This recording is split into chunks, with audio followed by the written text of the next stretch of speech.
everything I go down like Ahmed. That today they are.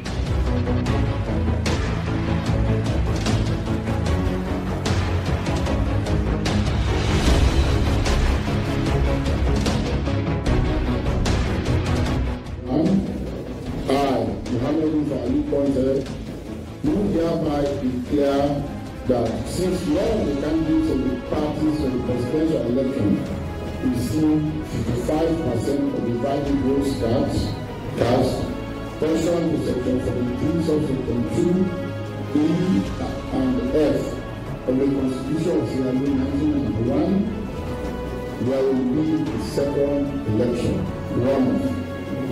exclusively between the All People's Congress APC presidential candidate, Dr.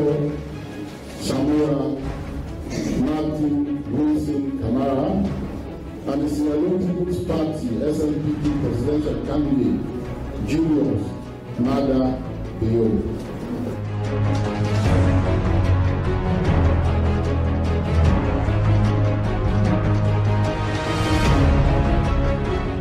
I can't say it's completely free, nor completely fair, because I have incidents. Maybe some will say it's not significant enough, and that is why I'm using the word relative. First, I say it's relatively peaceful, because it was on that day that I was under siege for 5 hours, and it took a foreigner to tell the police to back off.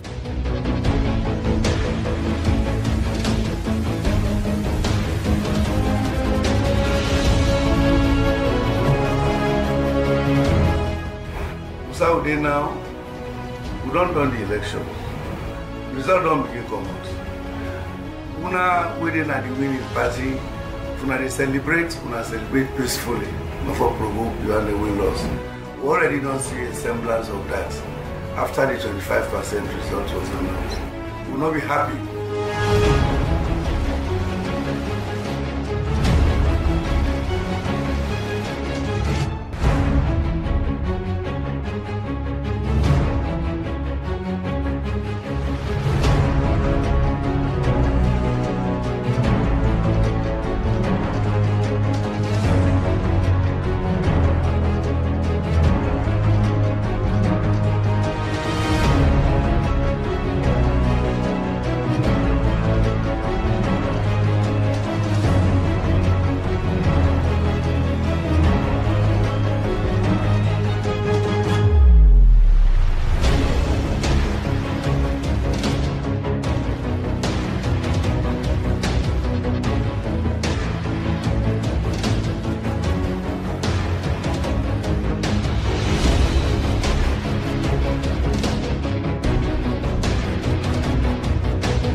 Hello, my family, welcome to Sheriff's Broadcast Network. Of course, the place Usai would bring Africa live to whosoever you day.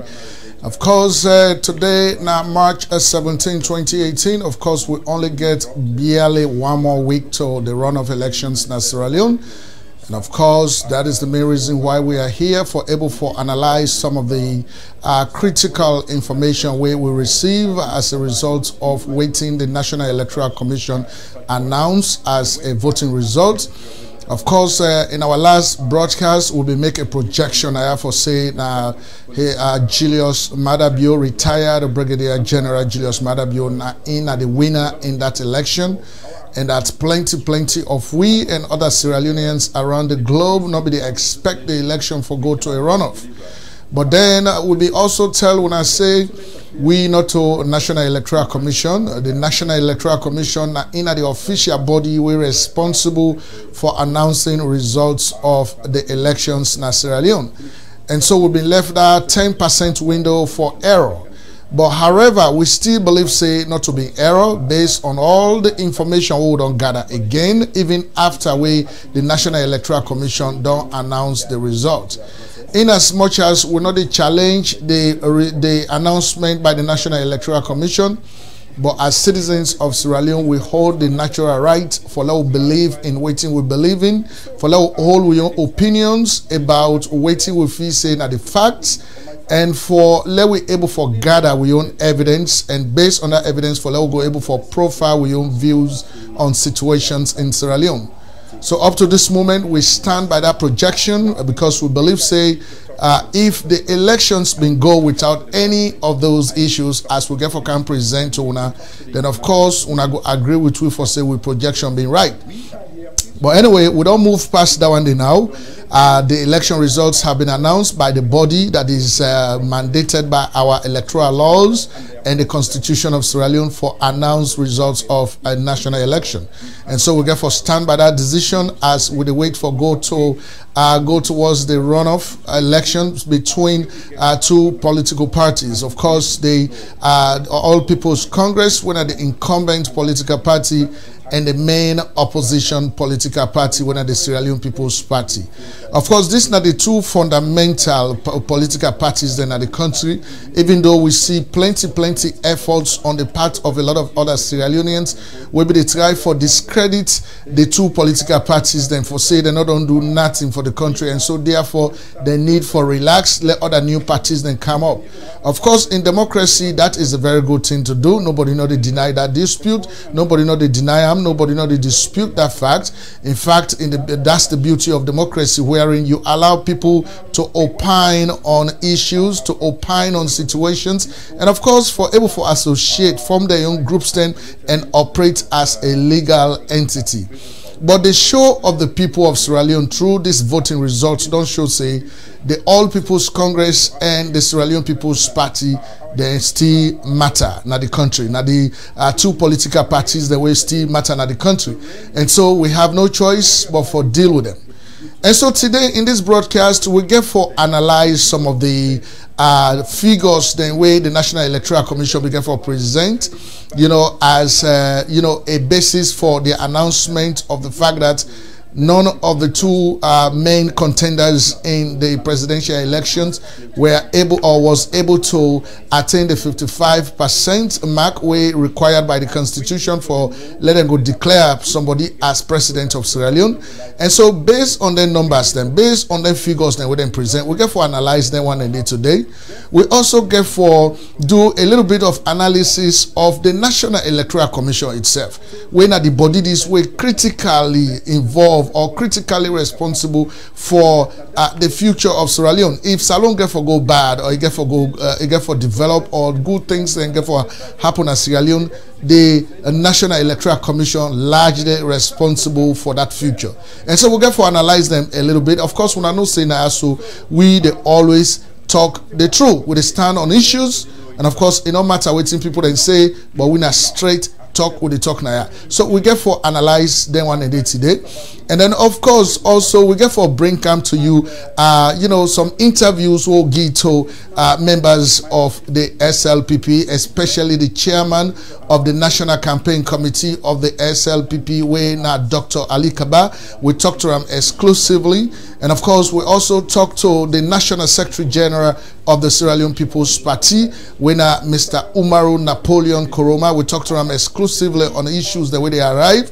And of course, we also get the opportunity for talk live to the National Organizing Secretary of the SLPP, as he been on the way for Komona Watalu today, wherein a councillor was beaten so badly.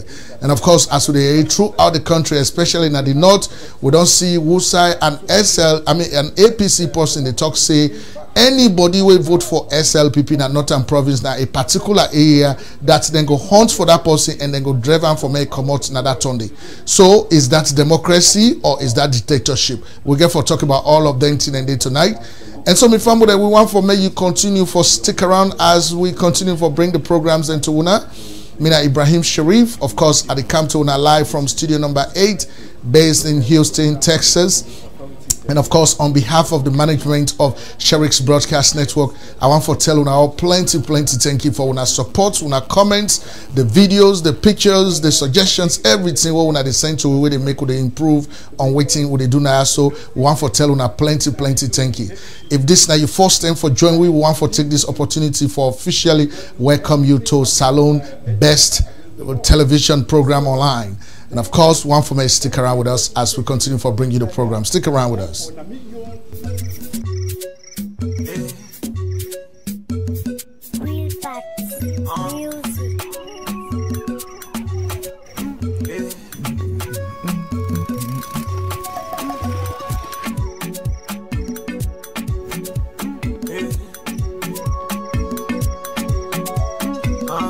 Hello?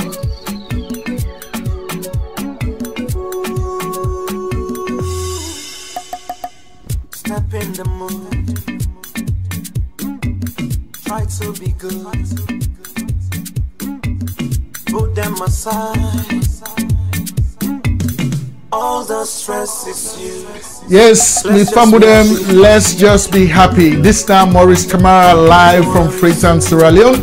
We do the track title Happy. Of course, the music way there right now in the background, the one way they see BME. That's not the man who will get for Brain Cam live on Saturday, January 28, 2017 to Sheriff's Broadcast Network live in studio number 8 for let we talk to him exclusively about a music career, waiting make a jump into music business and waiting make a one for stay in there. Of course, this now another talented brother from Sierra Leone, just like how they promote with Sister and Miss Universe. And so they promote Maurice Naya as well with all other musical artists. So Saturday, January 28, 2017, don't miss it. We'll get for bring Maurice live na Sheriff's Broadcast Network. Of course, as you know me, Mina Ibrahim Sheriff na me get for host the show, and so we no one for let you miss them. Of course, we'll get for bring plenty other programs then on that day.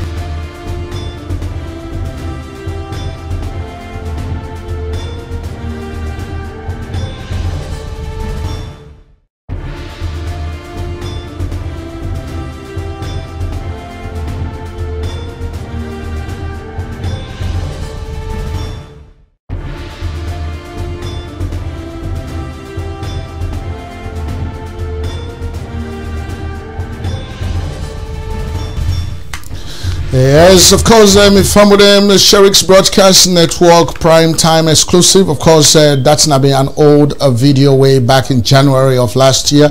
We'll be trying for promote a young brother, of course, Maurice Kamara, when one of the musical stars in Sierra Leone. Of course, where they work closely with the former Miss Sierra Leone, of course, Hawa Kamara, both of whom are closely related from the Connaught axis. Of course, that was that. Of course, that young man will get for Steve Brand come up again for talk to him exclusively about in music. Okay, so me fam with them, I will let we go straight to the topic we'll get for tonight. And of course, we get for start by listening again to Mr. Mohammed Infa Ali Conte as they announced the final results of the elections. We'll say announcing nobody not able to reach the 55% mark, and that the elections get for go to a second election. We are going to be on March 27. So let's listen to Mr. Mohammed Infali Conte, the National Returning Officer or the Chairman of the National Electoral Commission, as they do that reporting. Stick around with us. Ladies and gentlemen, good evening.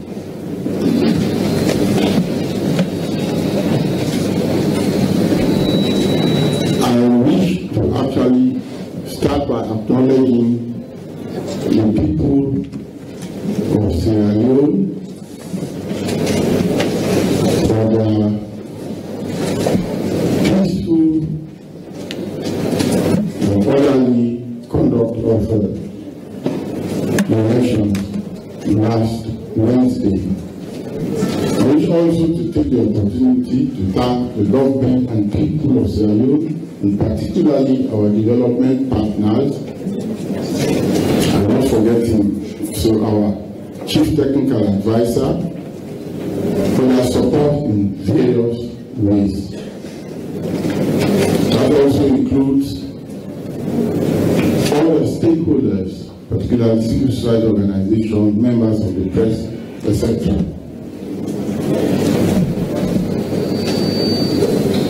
In exercise of the powers conferred upon it by Section 33 of the Constitution of Sierra Leone, 1991, and pursuant to Section 70 of the Public Elections Act 2012, Act number 4 of 2012, the National Electoral Commission NEC conducted polling for a presidential election in Sierra Leone on the 7th March 2018.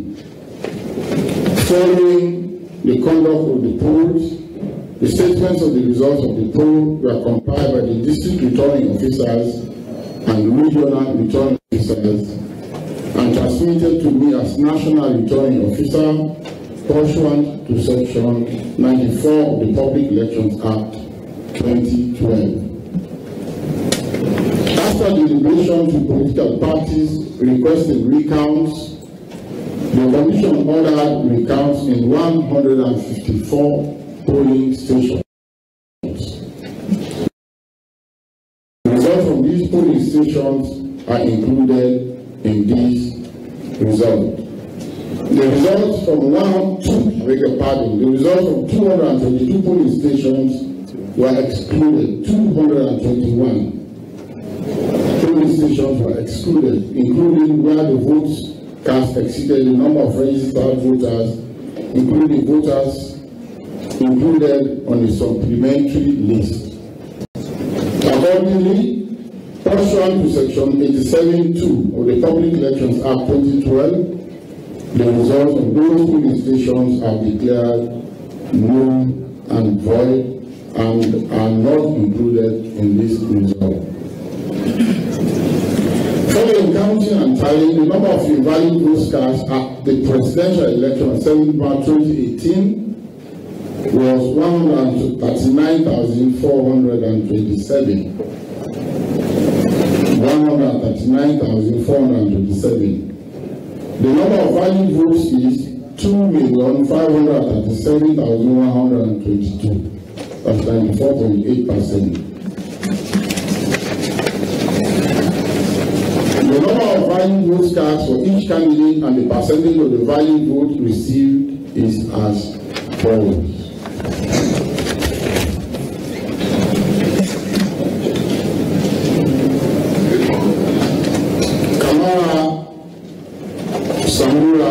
Matthew Wilson, All People's Congress, APC,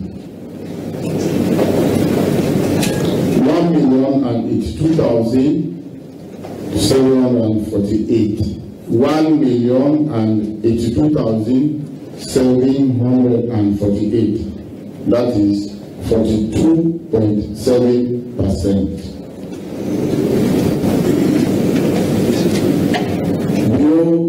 Julius Mada, Sierra Leone People's Party, 1,097,482.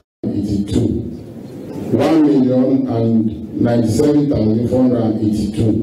That's 43.3%.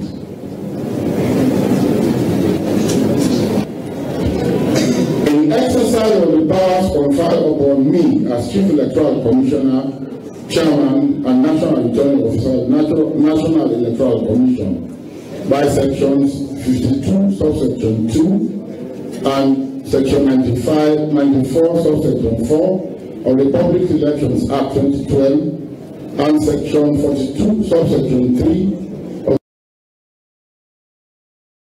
the Constitution of Sierra Leone 1991, I, Mohammed Fali Conte, do hereby declare that since none of the candidates of the parties for the presidential election received 55% of the valid votes cast pursuant to Section 43, subsection 2, E and F of the Constitution of Sierra Leone 1991, there will be a second election, runoff, exclusively between the All People's Congress APC presidential candidate, Dr.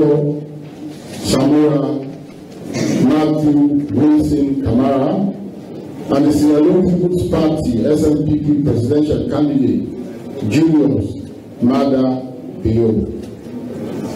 Polling in this second election runoff between the two aforementioned candidates will be conducted nationwide on Tuesday, 27th March 2018.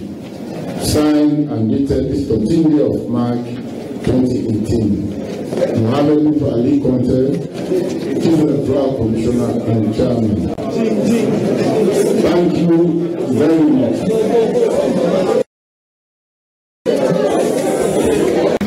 Distinguished ladies and gentlemen, good evening.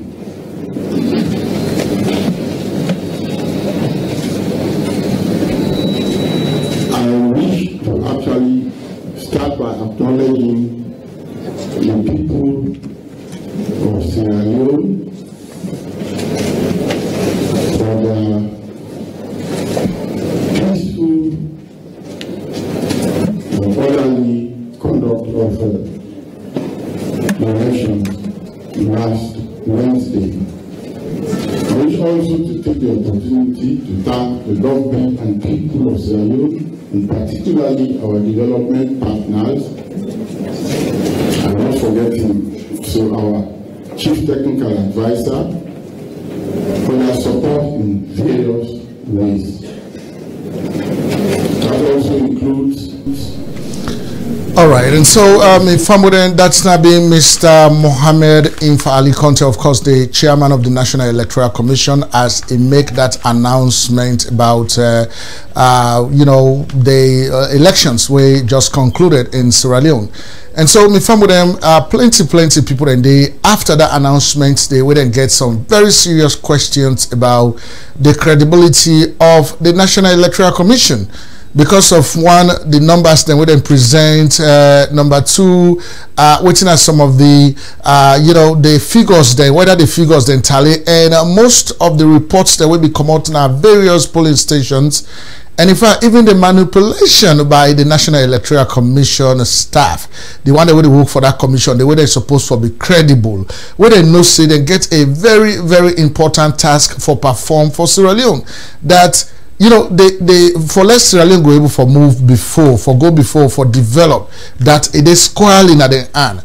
So in fact, now upon this election also we're able for really know, we're not able for uncover the fact for say we country in stagnation in all one being a largely as a result of we election officers, that the way that they conduct themselves, the way that they conduct the elections, and the way that they manipulate the entire votes. Now that's responsible for way Sierra Leone to go before, because the people that own choice way now then they believe with people that don't claim, then go na the polling station, then go vote, then you choice what they make, then they turn them around for let it be their own, either because of bribery or because of personal interest or because of sentiments. And so we don't know that one day now at this election, even though we know all these things, but the clear evidence don't manifest itself in this election as all the reports that when they come in. Right? And so now that's we get for bring to now. Of course, me family. So we want for make una stick around as we continue for bring the programs to you. Stick around with us.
Sherrick's Broadcast Network.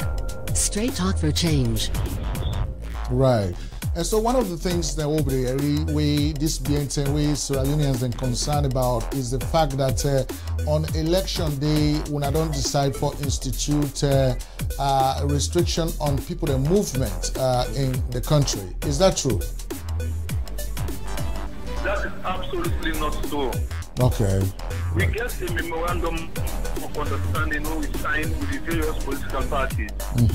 The memorandum of understanding don't make them absolutely clear is that on election day, we not put a ban on the movement of people. People are free to go about their normal business. People are free to go out and cast their votes.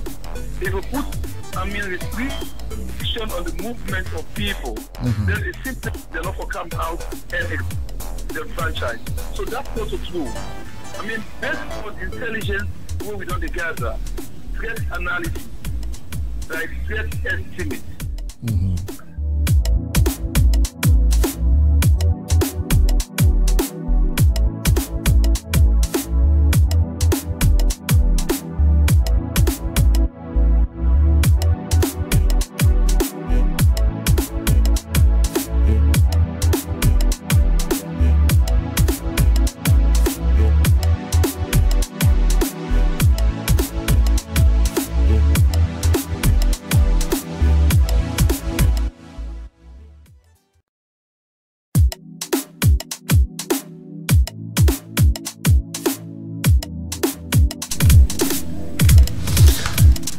Right. Yes, me family, of course. So that was, Sherrick's Broadcast Network. And so next, me family, what can happen? We, say before even the election they happen, the presidential candidate of the SLPP, retired Brigadier General Julius Madabio, and the entire staff, or I can say the National Executive Council or the administration of the party, headed by the chairman of the party and of course the chairman of the National Campaign Committee, they began to make a courtesy call on the Inspector General of the Police, when at the IG, of course, we in charge of the entire police force in the country, for me they able for come to agreement on waiting at some of the expectations of the police during this election.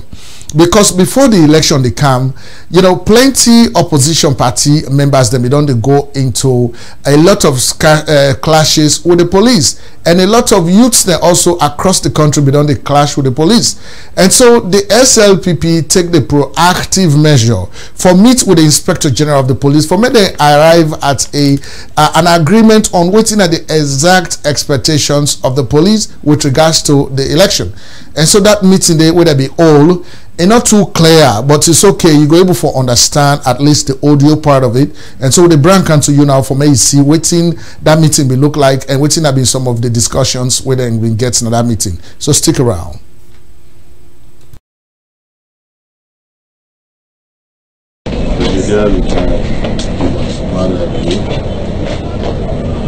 Running mate, chairman, leader, and secretary general, and other executives of Sierra Leone People's Party. I want to warmly welcome all of you to police headquarters. With respect, sir, we now hand over to you.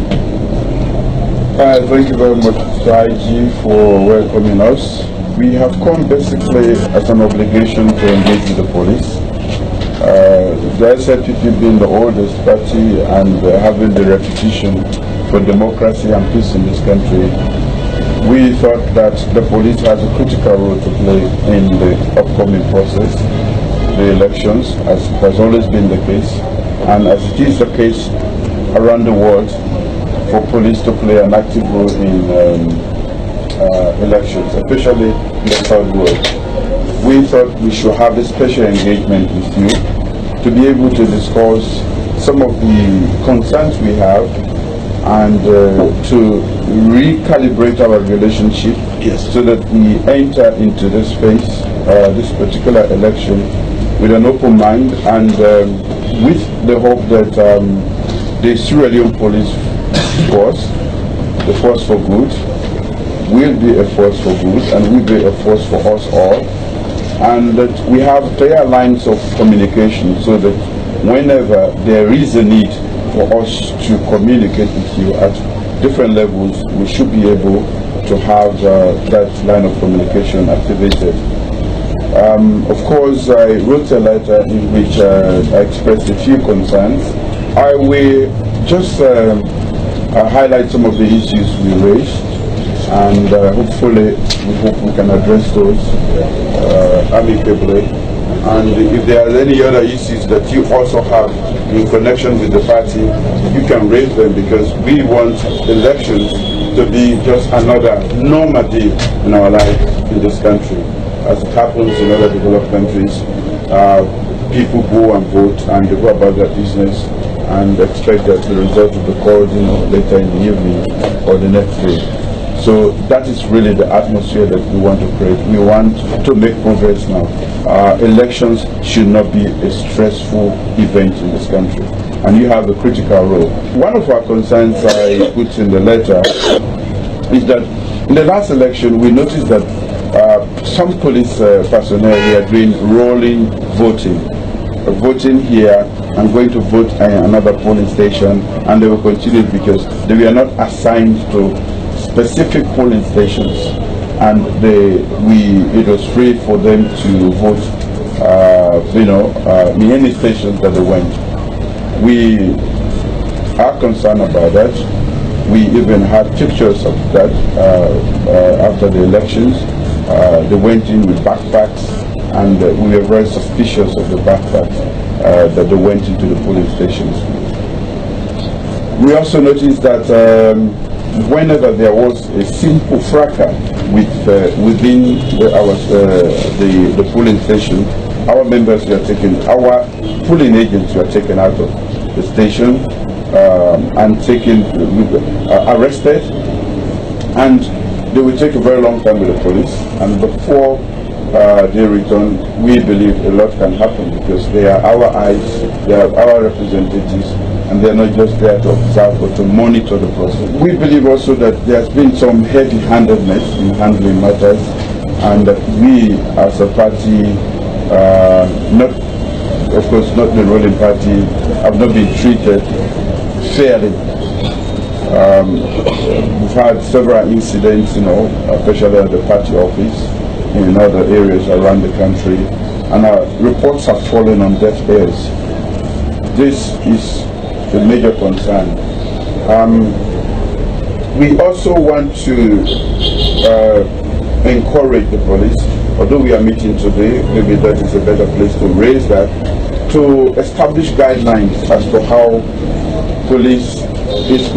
the police are going to police this particular election, so that we have a clear idea as to what is expected of us and what is expected of the police, and how we relate to the police. Because like we are saying, we really want it to be a stress-free activity, and they will all live happily thereafter.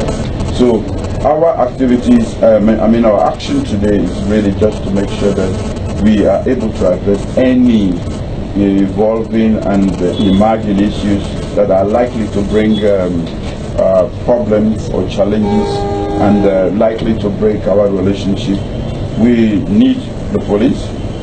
In fact, we don't want Mark P.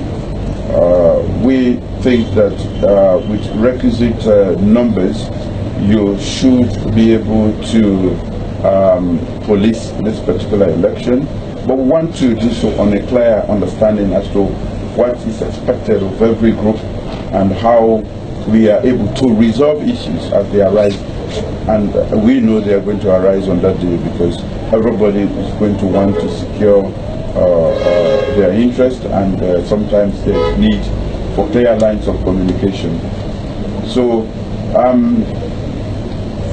to sum it, I think we are expecting, or we would encourage, or we want you to have guidelines, especially for this election, as to what we are going to expect of the police in terms of managing this election, in terms of policing this election, and then we can discuss that then, so that we know that when our people are present at any polling station, you know, this is how they relate to the police. They can also, we are Sierra Leoneans, you are a force for good, you are a national security agency, you the premier law enforcing body in this country.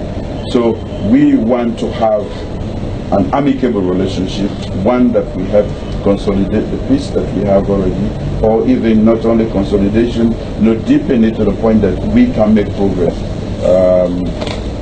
We've seen elections elsewhere, and we want to be, as a country, leaders as far as democracy is concerned. Thank you very much.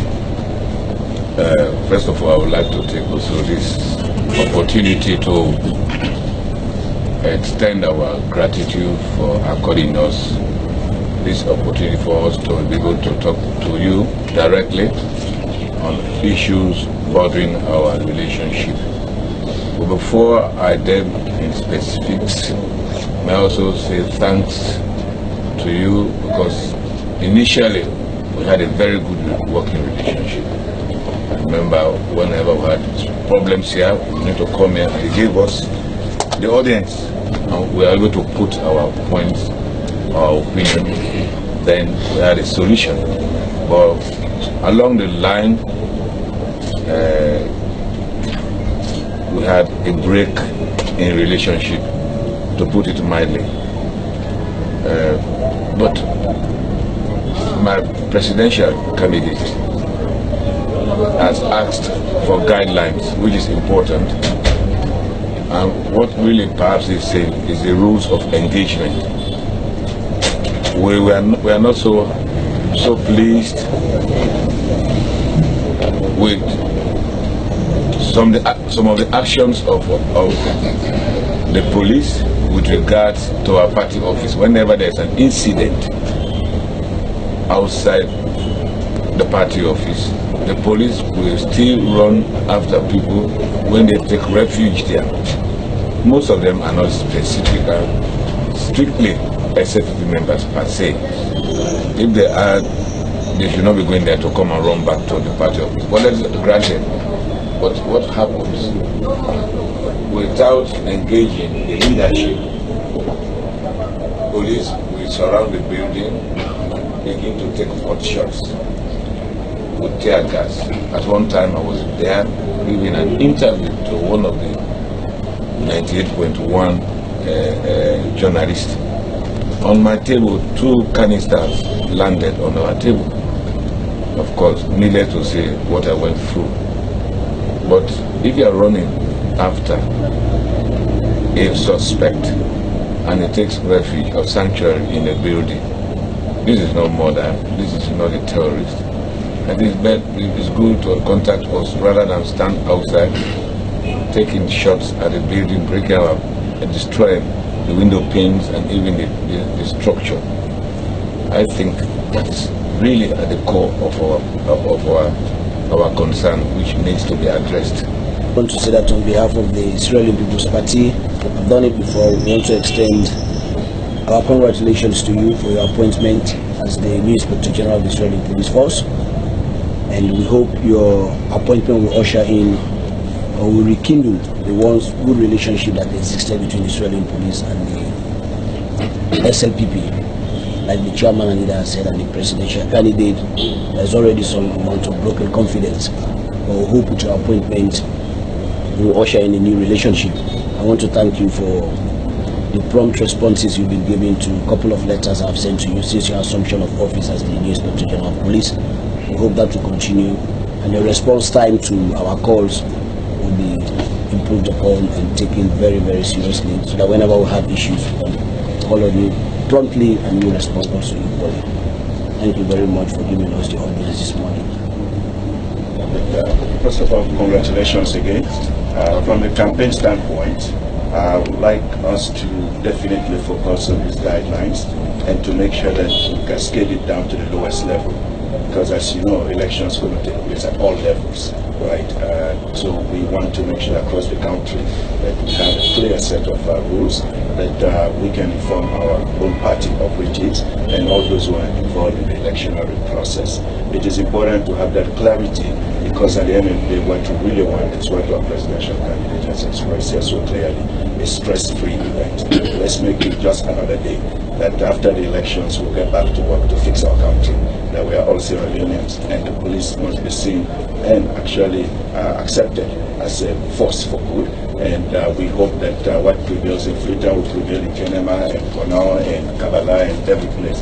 That's why we want to re-echo and reaffirm our commitment to the clear guidelines, so that across the board, everyone knows that that particular day we are going to expect the police to act in a certain way, and that if there's any escalation, we have a process in place to escalate the issue from the lowest level to the highest level. We have built structures from the lowest to the highest to manage this campaign, and we'd like to see that replicated in the police, so that when we interact with them, we know what our local campaign people will have to do, who to call if there's any issue, instead of having to bug your phone and keep you busy.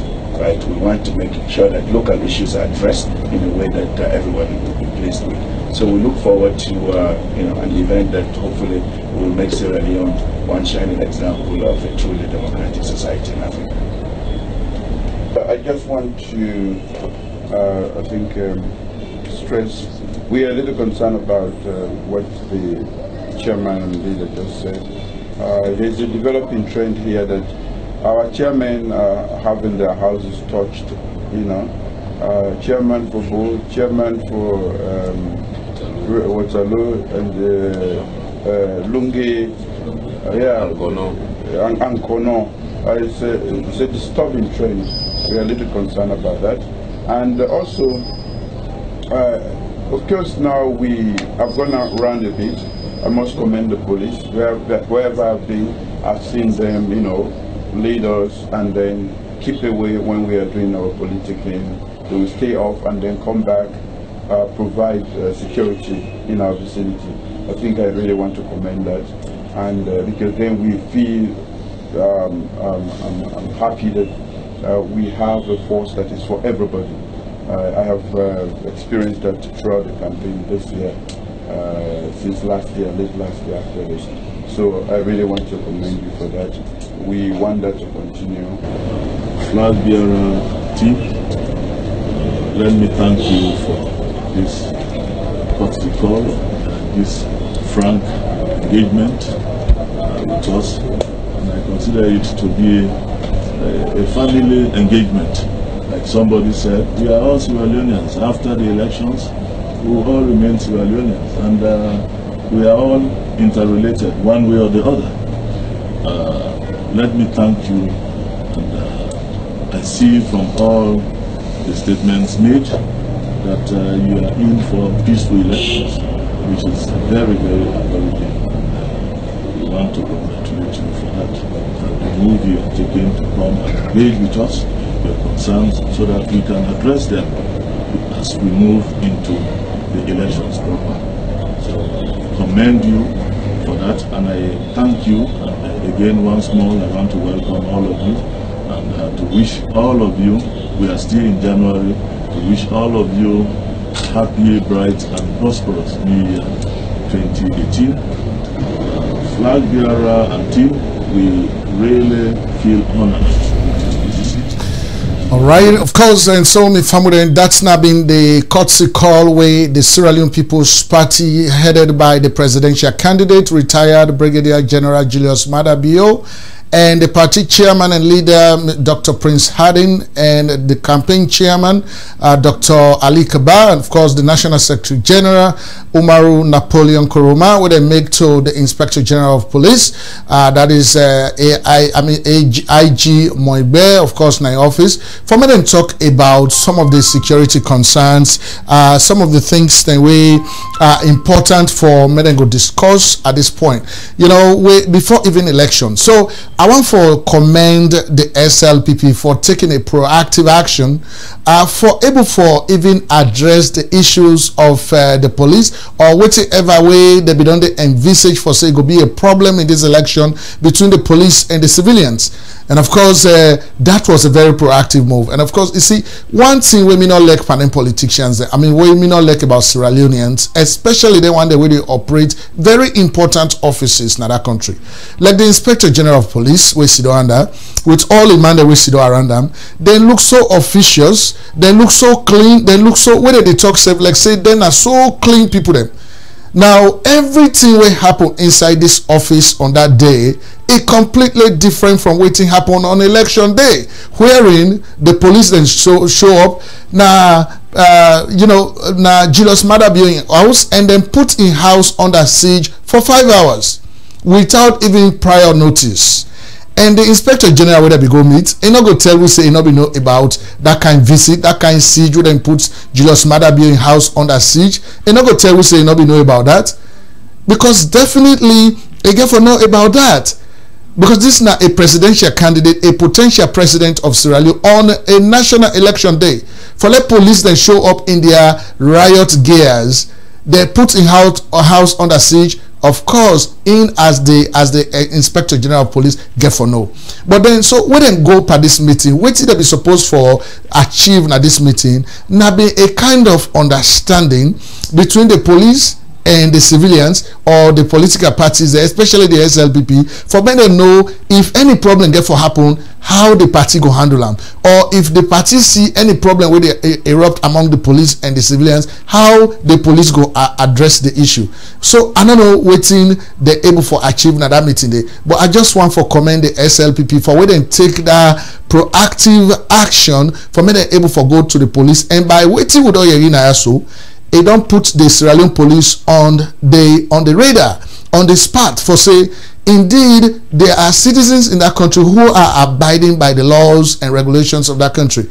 But then when the police were then supposed to enforce the laws, now then they actually break the laws in the country, and we get a very good reason for saying that. So me from them, we get for bring come to you another video from the police force, right? Where some other concerned Sierra Leoneans, they go meet them, including university students, then go put to them waiting at some of the things that what the police then they do, and how the Inspector General address them people. Then it will surprise you, but just listen to watch this. Informing members of the public and the international community, the DID and I, supported by our colleagues, we have done several strategic consultative engagement with all the diplomatic missions in this country, with the civil society, with you, the press, the political parties, where in fact out of the engagement we came out with some guidelines which transformed into MOU, which is now being finalized, driven by the Director of Community Affairs.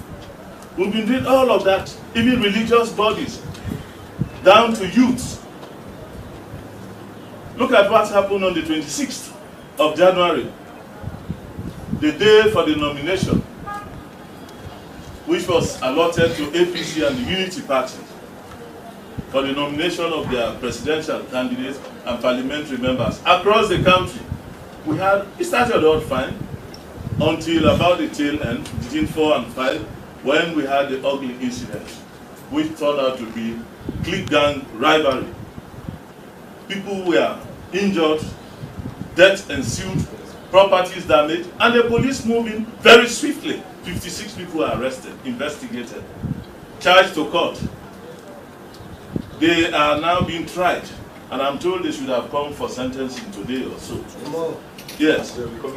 Yes. Everything that is happening, we are responding professionally.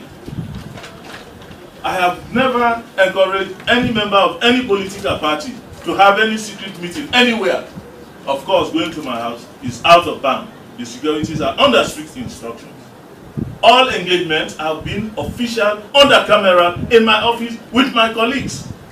We've had the NGC leadership, the chairman and leader, Dr. Dennis Bright, here at police headquarters. We had very frank discussions.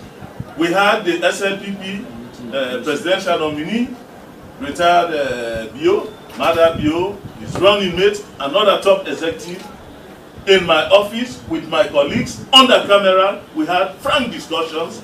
We understood ourselves. In fact, when they went the next day, the Secretary General sent a letter of thank you for the professional reception and engagement we had with them.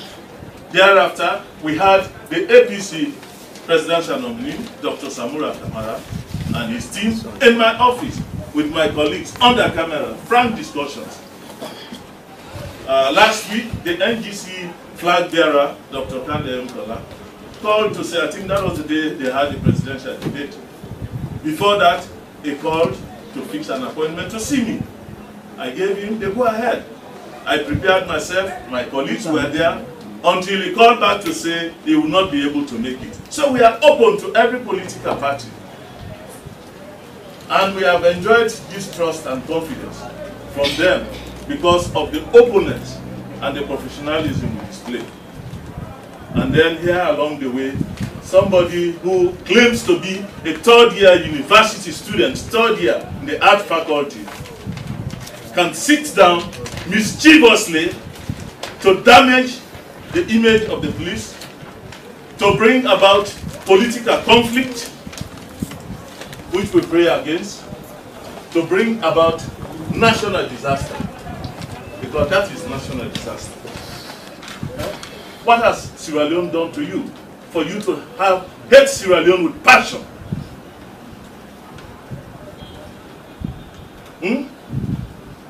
Were you not here during our brutal civil war? Can you stand up, please?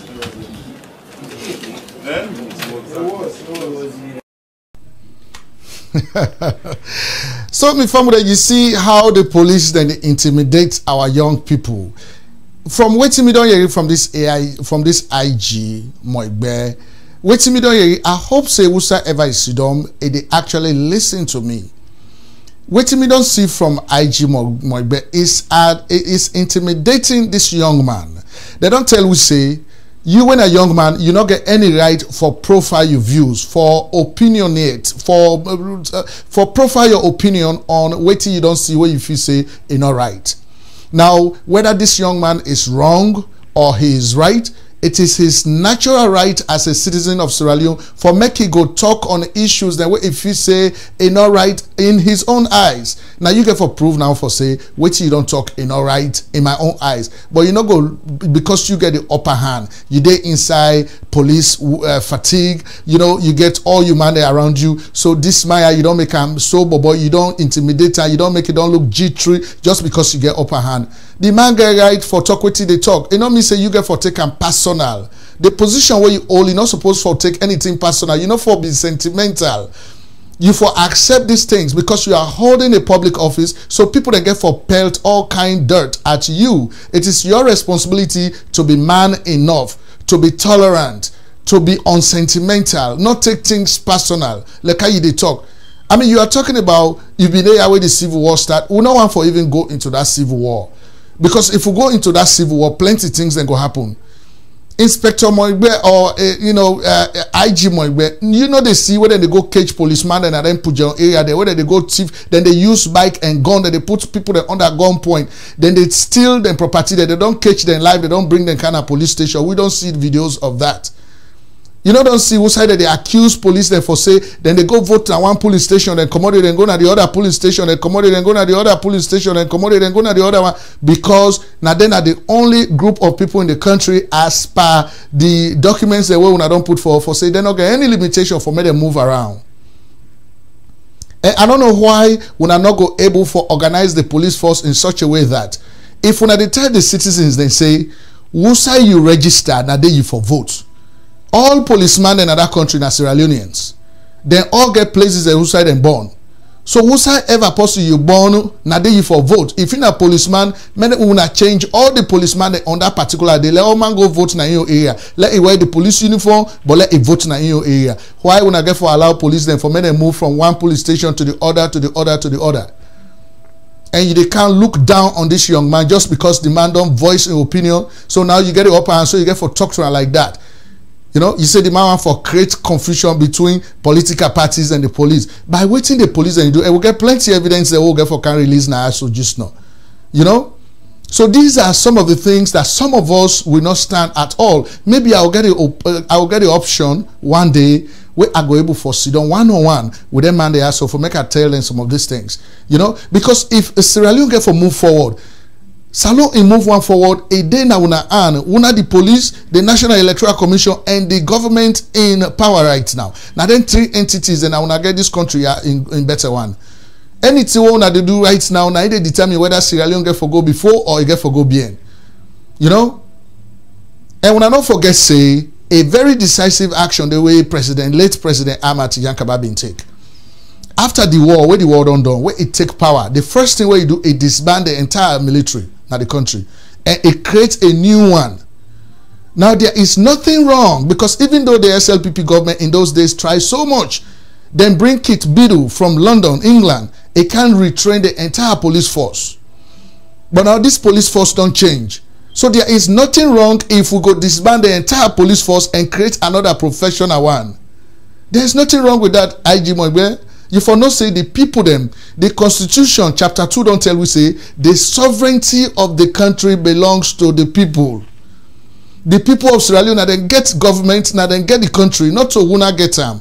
So anything Wuna they do, Wuna are servants for the people. Don't intimidate the citizens, because then they, then they profile their views on situations, things the way they happen. And that is what I see happening here. Right? So there is every reason they can disband the current police, because Boku complains and they don't come about the police. Then this year we see an ordinary lecturer, na Kenema, I think na Eastern Polytechnic, na Kenema, they go attack in house. They say the man, they don't get intelligence for say the man get weapons, they get arms and ammunition inside an house. They don't ask them where the warrant to wanna get for this accusation for say when I come for cancer. They say they don't get warrant. Wouldn't at the head of this squad owner don't carry it. They say they don't get head. But they wear full police uniform. Now how you go tell we for say wouldn't police them? People then they go take that police uniform, they give them, they go cause havoc. They say they're not police. So is this a professional police? Are the citizens not right to profile their views and put up these things? And they talk down on that ball like that? Man, IG Moigbe, I disagree with you on this issue, and this is not the way you address issues like this. You're supposed to console this man. Sometimes this man so na possible way able for born safe. If you feel say this man so wrong, console him. Accept in complaints that we don't come with, the talks that we don't talk, but again, find a very good way to tell him the truth. If possible, teach him. If possible, educate him on things that way you feel say, no. But don't look down on him like that. If he then at third year in a university, he's still a young man. Come on. Anyway, my family, them, let us continue for watch this space as we get plenty of things there for Brinkan. Next, wait till we get for Cam Brinkan to you. Now, the figures the way the National Electoral Commission be get for present to the people of Sierra Leone, and where then base the decision for this election to go to a runoff. Where plenty of people that before say this election, Julius Madabio been winning by 56%. There was no need for any runoff. But because of what they don't say, so we get for can check the numbers then they right now for see if what they say about that number they are so not true. All right, so stick around with us.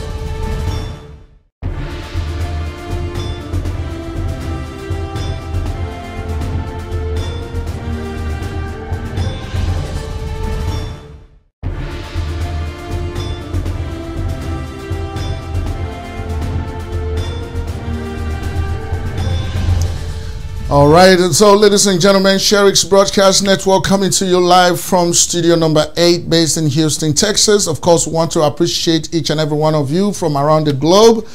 We want to watch we want to send comments into we, suggestions, pictures, videos.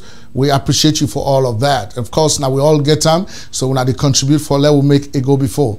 Of course, ladies and gentlemen, we get for now take a look at the National Electoral Commission and some of the figures that we then present. Now, this now the way we look at all of these things, because you see, when the National Electoral Commission, this is the body mandated by the Constitution of the country and the Elections Act of the country to, for conduct elections in the country, and at the same time to be the body that will announce who will be the next president of the country. So their responsibility is so big that they are supposed to be seen as neutral. They are supposed to be seen as honest. They are supposed to be on nobody's side, right? And any figures or any data whether they present to the people, then data then therefore be credible enough.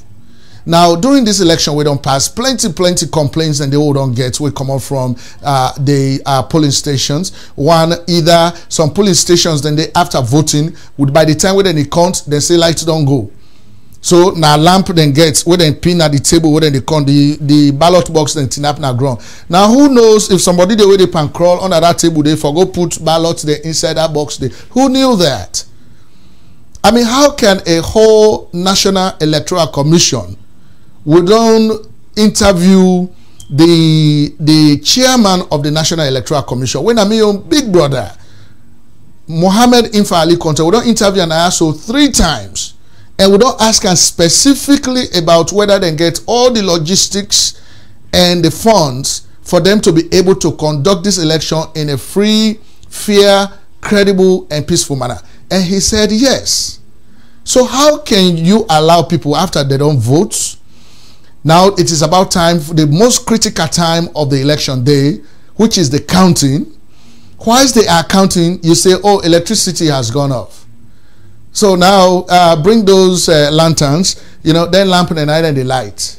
When you look at who side and the light, then lamp the whole environment is dark. You don't know who is in the crowd. So then they can concentrate for count. I mean, can you imagine that? So, in fact, Nyanda, the first deception come out from. And then the other deception is, after they don't, you know, they don't do all the voting. You know, when they don't, I mean, before, yeah, when they don't do the voting and they don't count, you know, say, then pull them ballot boxes, get a seal, then panam, then they seal them. And with that seal where they put panam, nobody not go able for pull that seal panam pass you cut them, right? And each one of those seals has, you know, tags. They get tag numbers, and those tag numbers are never the same. Now, when they don't put all of these things together, they don't seal them. After when they don't count, they don't write all the figures them. Then the polling agents then turn their back. Then they go. Now that time now where you see that they can't begin this, then cut that tag. Then stuff other ballots inside that same ballot box. Then they lock them back and then seal them with another seal with another tag. But because of the polling agents then not being get sense too much for able for take that tag number, the initial tag number. When you watch, if you're an agent na a polling station, that is what you are supposed to look at. The initial tag na the polling station on the ballot box. You write them down and record them. So if then go change them, then you have the right for say, oh no, that is not the tag that was on it. Somebody opened it. Somebody did something to it.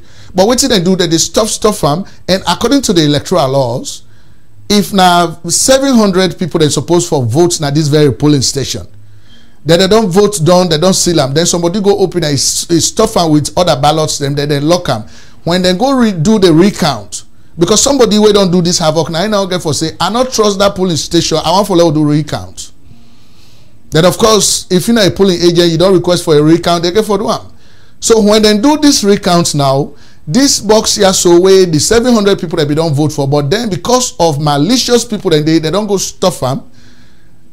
Then now when they do the recount, it's more than 700. Then the whole polling station, the votes from that polling station is cancelled. So they're not the quantum. This is how they manipulated the elections in Sierra Leone.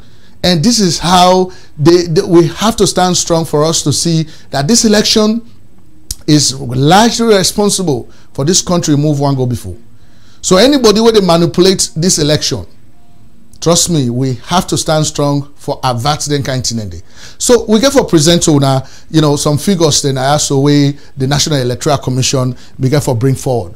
Let's take a look at this, right? First of all, these are the numbers that they brought up, right? We get for change certain things. Then I'm very sorry, I have to change something here because it's not going the way that it's supposed to go. Just a second. We have to redo this whole thing.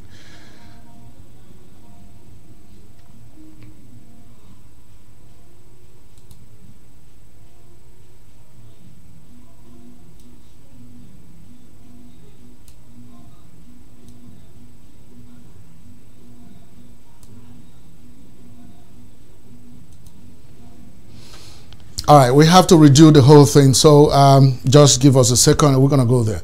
All right, so these are the figures that were, or some of the scenarios that came under the National Electoral Commission.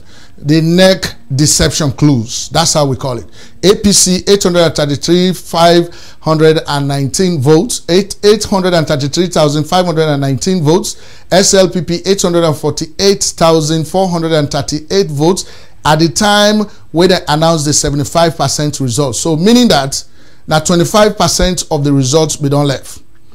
Now the NEC chairman, when at the NEC boss, they don't talk say now 498,000 votes, 9 people then vote for both APC and SLPP.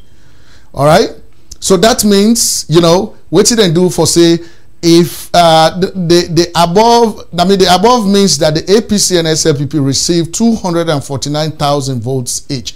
How that one they go happen? I mean, I don't ever see on which side two political parties, APC, SLPP, they went into votes, they went into elections, and then they happen to get the same exact votes. I have never seen that. So meaning that the 25% we left behind, then just Sheba middle exactly. I have never seen anything like that anywhere in this world. But now so the Electoral Commission, so they say now that one they happen. You know, the 25% we left, and say then Sheba middle them, right? So we'll get for look further into this issue. Let us see how they actually did their math, how the NEC officials did their math, right? All right, let's look at the math. They talk say under the APC, right? Under the APC, how did the simple math happen at NEC? APC, they say now 833,519 plus 249,000 votes, that equals 1,082,519 votes. They say now that one they happen 249,000. Take note of that where they inside the white. Then they say SLPP now 848,438 plus 249. That is equals to 1,097,438. But now take note of the 249,000. It appear under the APC and the SLPP. So by this result, the way we would look at them, it look like say, you know, if we don't reach a point wherein they no say now SLPP don't win 56% of this vote. So what would they do? Let us just divide the 25% we don't left behind. Let us divide that equally between them two. So when we do that, the SLPP is going to be ahead of the APC by just a very minute vote. Small. That's all they are going to be ahead of the APC. So that is exactly what they did. I mean, look at the 249 and the 249. And exactly, this is how the National Electoral Commissioner, now so it is because the 498,000 where it say neither vote for SLPP and APC, as you can see over there, 498,000, 9 then just divide by 2. It became 249,000, and then Sheba and Paddy two political parties them. Because that is exactly what we can see. We have never seen where two political parties go into a poll and then get exactly the same figures. Nobody not passing compete. This person get 249,000, this other one get 249,000, so now they add up. I mean, my family, look at this kind of figures. This is what I don't understand. Right? This is definitely what I don't understand, and these are some of the things we talk about in this election. I mean, when you look at figures like this and you turn to the body that is responsible for manning the affairs of this election, will you take them seriously? Will you not have a resentment for them for saying that then are the one that were responsible for holding our country back? They are actually holding our country back by doing these things, because this is deception to the core. How can you be doing this and then at the same time hypocritically you are telling the people, oh, I want my country to be developed, oh, I want my country to go forward. Now you cannot be doing these things and expect this country to move forward. So this is exactly what our politicians, those people whom we call professionals, these are the things they do in Israel. That's why our country is stagnated. We are living in stagnation. And so it's going to take quite a lot of hard work on the part of anybody with the image as the next president of this country, for him to be able to work so hard for change some of these things where they happen in the country. Right? So basically, this is what happened, and this is what we can present to you, me fam with them. For say, na so with people them, na so then they behave. Right? I mean, you don't see the figures. How can you give two equal figures? So that 25% will be done left. Now make even for me they announce that for the 25%. It took some long time with people that sit on their heart hang. All man sit on and host people they not agree for go to market, they not agree for do nothing because they're afraid. Because the 25% in common one, we don't tell now they not announce the 25%. Then the whole meeting here, then the whole meeting here, that they do this. We hear whose side will even see the one that way they enter data into the National Electoral Commission then systems them. Nobody know they monitor them. They just they enter any figure where they want. Nobody was there to actually monitor them. Right? Nobody was there to monitor them. And secondly, with the say, even the second in command at the National Electoral Commission, they tell people that for me they enter wrong data into the system, giving an advantage to another political party. Is that how we should do things as Sierra Leoneans? And you know, one of the things that is good about this, some of we don't live in advanced countries like the United States. We've been here. When things of this nature happen in the United States, they will not let it go without investigation. They will investigate it even if the intention is not to punish anybody, even if the intention is not to put anybody into jail. But they will investigate it to find out where things went wrong, so that at the end of the day, they will find a remedy to it. They will find solution to it so that they ensure for say it not ever happen anymore. But like a winner Sierra Leone, like this don't happen with the left hand, we're not the investigate them, we're not the find out what happened. And I'm really hoping that the next president that is going to come to power will set up a commission of inquiry to independently investigate the activities of the National Electoral Commission and come up with a report. And that report, they should be incorporated into our laws in the country, so that any other person where they take over as the chairman of the National Electoral Commission for do everything humanly possible for not repeat some of these things, what would they hear say, then they do. I mean, we have just talked about the police. This is a very important security agency in the country. They are responsible for maintaining security in the country. They are responsible for policing the elections. But look at everything what we don't see will happen. And look at the allegations that keeps coming in. Now look at the National Electoral Commission. This body responsible for deciding on the fate of Sierra Leone. Look at what is going on. So my family, we're going to show you this number once more, right? Let me just show you once more so that you can see yourself for able for no really waiting to go on. Right? Okay, how NEC did the simple math? Right? APC 833,519 plus 249,000 equals 1,082,519 votes. All right, take note of the 249,000. And then SLPP, what did they say? SLPP 848,438 plus 249,000 equals 1,097,438 votes. So why they ought to get the 249,000? They ought to get the 249,000 because the 25%, and according to the NEC chairman, it's saying that 498,000 people then vote for both the APC and the SLPP. So now in the 25% will be all FBN. So he just divided the 498,000 into two and give half to APC and give the other one to SLPP. I mean, I not ever see who say that don't happen any side of the world. Two political parties then going to vote, then get the exact same numbers of people voting for both sides. I don't want to see that. All right? But this is NEC presenting these numbers to us. And this is NEC that we rely on to do these things for us. So there is something fundamentally wrong with our country. By these things where they come out, it clearly show we for say there is a lot going on that is wrong in our country, and we need to step up for fix these problems. And the only way we can fix these problems is by getting people who are patriotic, who are selfless, who are ready for work for the country selflessly, whether not for their own personal gains, right? Those are the kinds of people that we need, you know. And so, my family, I want for me to stick around as we are continuing for bring the programs then to una. Of course, this is Sheriff's Broadcast Network, the place where they bring Africa alive to whosoever you day around the globe. Stick around with us.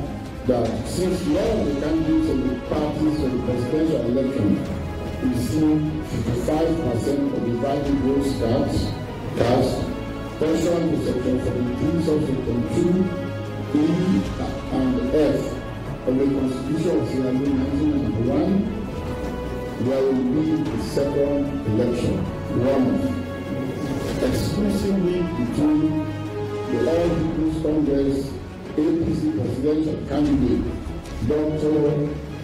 Samora Martin Wilson Kamara and the Sierra Leone People's Party SLPP presidential candidate Julius Mada Bio.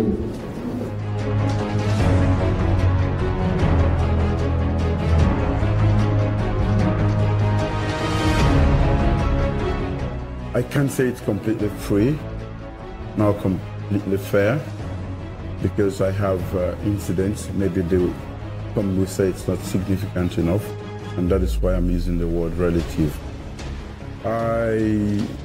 First, I say it's relatively peaceful, because that was on that day that I was under siege for 5 hours, and it took a foreigner to tell the police to back off.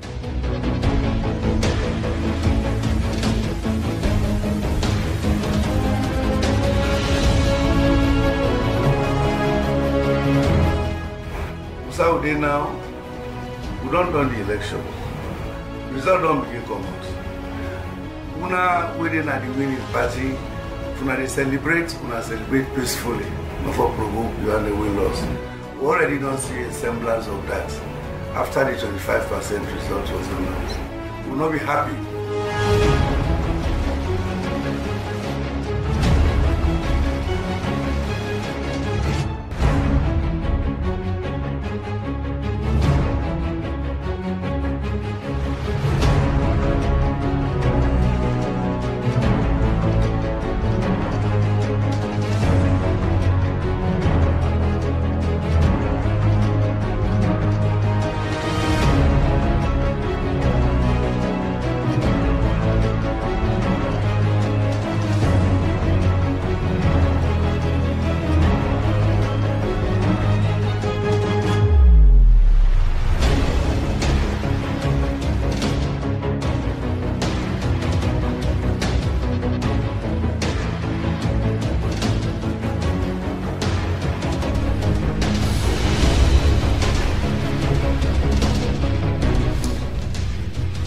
All right, and so my family, now that's now the numbers there as presented by the National Electoral Commission. So deceptive. I mean, we're not able to understand. Some of us are not mathematicians or statisticians, but of course we happen to forget we own brother. We now a science major, you know, a mathematician, statistician, and no other figures. Then they instead we don't contemplate a lot on them.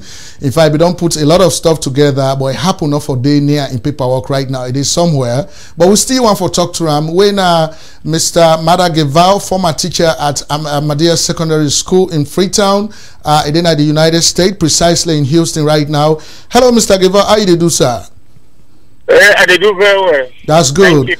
Yeah, you remember when they talk about their numbers, then way the National Electoral Commission present, then talk say the 25% will be left behind, will have been 498,000 votes. So we see say then just share equally between the two political parties. Then what do you think about this kind of thing will happen? That is very true. When somebody send that information to me, I sit down, I look at them, I take pen and write them and break it down in my own little way, in my mathematical sense where I get. I add on to the two figures where we don't get, we at 75%. It worked exactly without a drop. Right. Word for word, not even 0.0 where they attach. So it was the calculated, you know, division way they so called neck effect. For let it distribute the last vote way don't left the 25%, so that all will get something. Then we'll go into next election we will not prepare for, because I believe say SLPP for don't win this election if they do not play the kind game. And I just want to let them know say some of we don't see the figures and we're ready for testify anywhere on earth. Mathematically, I have the capability to prove myself that that result where they show it was not clean. It is mathematically very, very impossible for let two parties get the same figure at the same time. It's not possible. Right. So I will just tell you say yesterday, I want to let them know say we don't pick that particular incident, we don't hold a man on hand. Right. Oh, but would they go to the second election? So but Mr. Gival, you don't ever see anywhere in elections who say two political parties then get the same equal numbers then of people that will vote for them? I'm not a historian, but a historian will tell you say that did not ever happen. Right. And if any historian say it don't happen, I go and see the proof, because I don't say it's impossible. Mathematically, scientifically, it's impossible. Right. All right, my family. So this time, Mr. Mada Gival, former teacher, Ahmadiyya Secondary School. Houston chapter. Right. Teacher, we want to emphasize on the teaching part. So people that go use students and they all over the world, they go know. No, of course. When you call me, they just say Mr. Safar, Mr. Safar Gival, the one will be the beat that students. No, I know the beat all right. Well, thank you very much for your insight into the thing. We appreciate you, sir. All right, thank you very much, Yusuf. You don't make a lot of effort. Yeah, thank you. Yes, sir. All right, so family, that is Mr. Mada Gival. We'll be just one more for touch on somebody when a professional in that area, when a mathematician, a statistician, for able for giving you your idea about waiting to go on. Because me into Sidom, I tell and say, I say, Mr. Gival, me not a mathematician. I really want for let you tell me about them figures there. They taking pen and paper, me into Sidom, it crack the whole thing down, it scatter for me. So now I say, okay, well now let me add some technology to this and present it to people there. So that's what we have it on in front of you there. So this is deception. This is deception. We cannot rely on stuff like this for continue for happen. So I hope say anybody when they come in the future go able for actually do an investigation into these things that are happening in our country, and people that they go scot-free. It just they happen 50 fata. After 5 years again, we appoint other person say can do the same thing. Then we country they continue for go bien because by then make we country they go bien. I mean, I just a shame for the international observers will become, especially like the former president of Ghana, former president of Nigeria, Goodluck Jonathan, Mahama. Then after they see these things they happen. Then your country they advance. They will they bien. They know exactly why would they bien. Even when the police then show up na mother in house, now then go as foreigners, now then go able for break that whole thing there. I mean, can you imagine? So this is what happens. And so my family want for may you continue for stick around with us. We got for continue for bring the programs into now. Of course, Sheriff's Broadcast Network will continue for do things that you like. Stick around with us.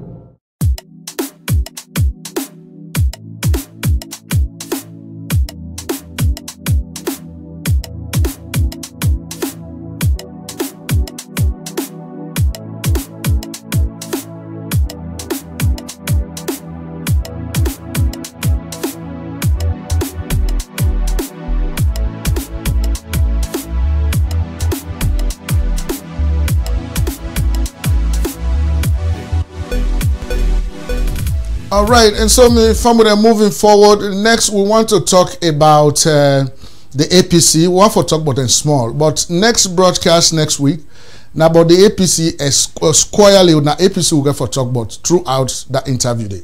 So we want people to brace themselves because we get for really go into the analysis of the APC as a political party. Today we will focus on the police and National Electoral Commission and the SLPP. You know, the incumbent political party will focus on a wholly next broadcast.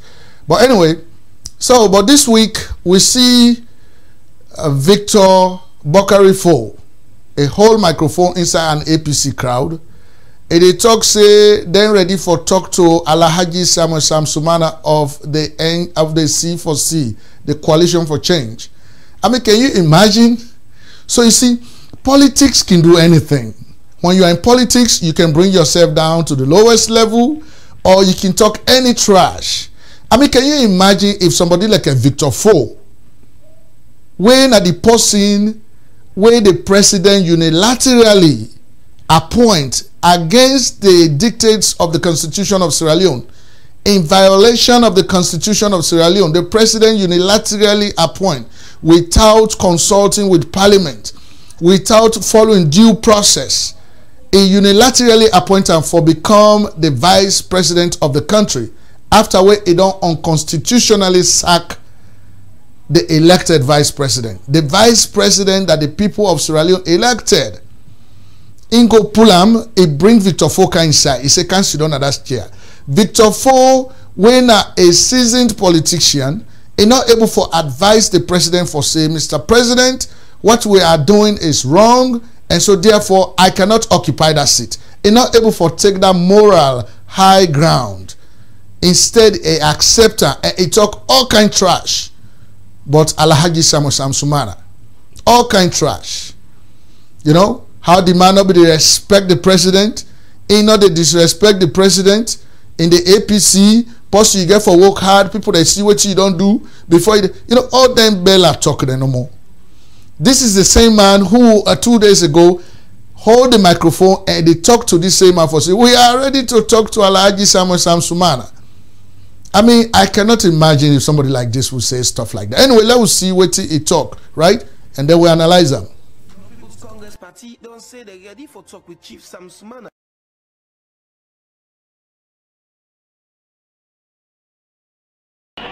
Chief Samsumana, the answer is yes.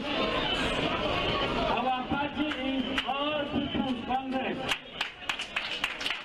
And in politics, we don't have permanent enemies. We have permanent interests. Our interest is to maintain power. And if that interest lies in Samsumana's bosom, we will talk. And he is our brother and friend. We must not our enemy. Alhaji Samsumana and the person we want to be president under the Coalition for Change party. In party, the number 4 right now in the race. Chief Alhaji Samsumana been the APC and even turned vice president for Salone until we then sack him inside 2015 and the party dreb. Last night, APC fair not say SLPP they lead them after we neck call 75% of the result them. As result, they continue for come in. So Master Sabi people they don't talk. People like the National Elections Watch don't talk say the election will go for second round. The talk with Victor Fo talk, na part of the party, then you wait for win the next election. We go the winning side and we will win this election, but I want to not to stay silent for them to continue this program because we don't international leader they will be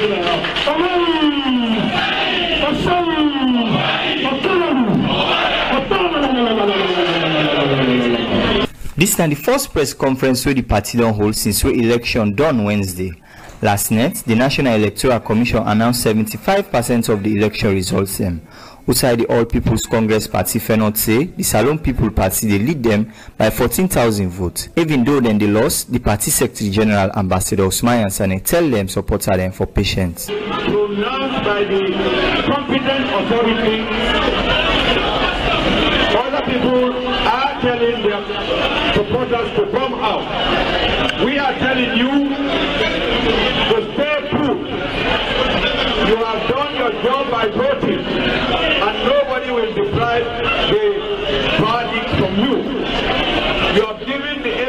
the mandate, but I appeal to you to keep the peace. We also want to assure our people that we believe in the rule of law. Wherever there are discrepancies, we know what to do based on the provisions of documents that regulate the electoral process. We believe in the When them be the talk, then say the party don't win past 70 members of parliament them, and don't same way so win the highest chairman and mayor them all about the country. Then believe say they no go get them kind results here and lost the general election. AYV Creole News, Mina Muhammad Jawad Nyali the report.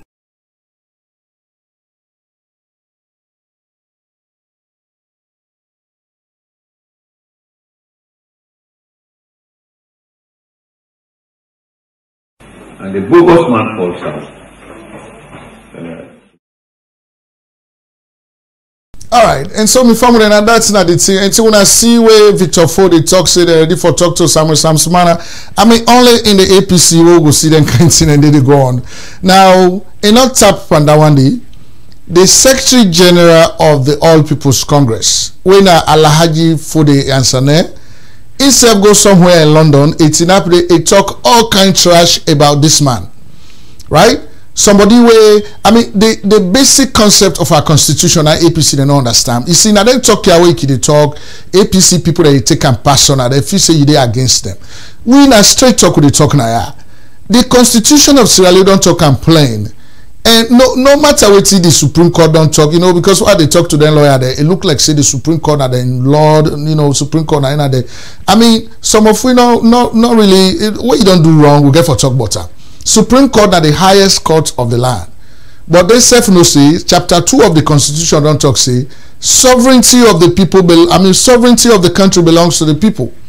So they say self when they say what they do, whatever they do, they no say that interpretation of that law they for say for sack Alhaji Samuel Samsumana was wrong.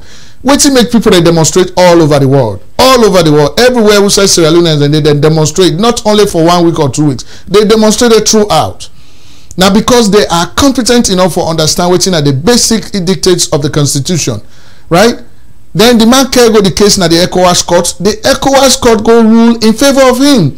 You want to tell me say the ECOWAS court na stupid judges and did it? So this don't clearly shed light on how we systems they work. Our judiciary is being manipulated by politicians, right? The judges they're not able to do their work independent of politics. Who said them judges here? Me, I go on for see one panel really. I come face to face with them. I say, Mr. George, you really honestly believe so? You God way they pray to for say that decision won't have been passed, have been reality, not to rogue that Monday. But anyway, we don't want to go into that. But the Secretary General of the APC, Alhaji Fode Ansane, let us listen to her himself where they talk about Alhaji Samsumana. And the bogus man falls out. Sumana is talking in America, telling the world that he decided not to accept the president's urge for more time. That is why he was cashed out. When we removed him from the party and he was kicked out of government, he never said that. These are the type of people. The man has been head of man, we make a running mate with all the promises he thought would support him. Since the day he became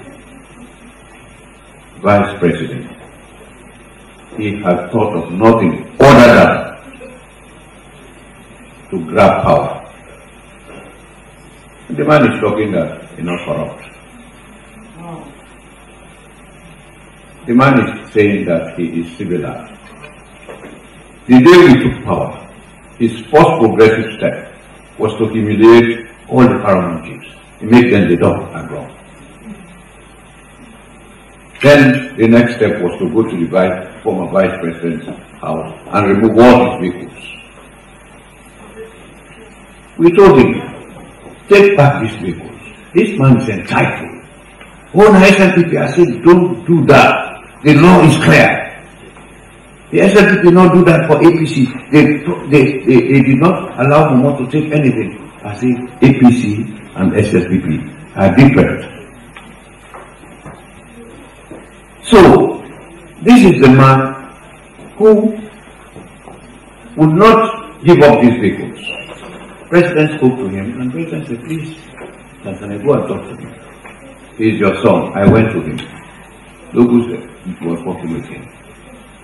I say, you know what, you know, say sometimes you do the inside there, motorcar way. No matter again. Here we come. That's the thinking.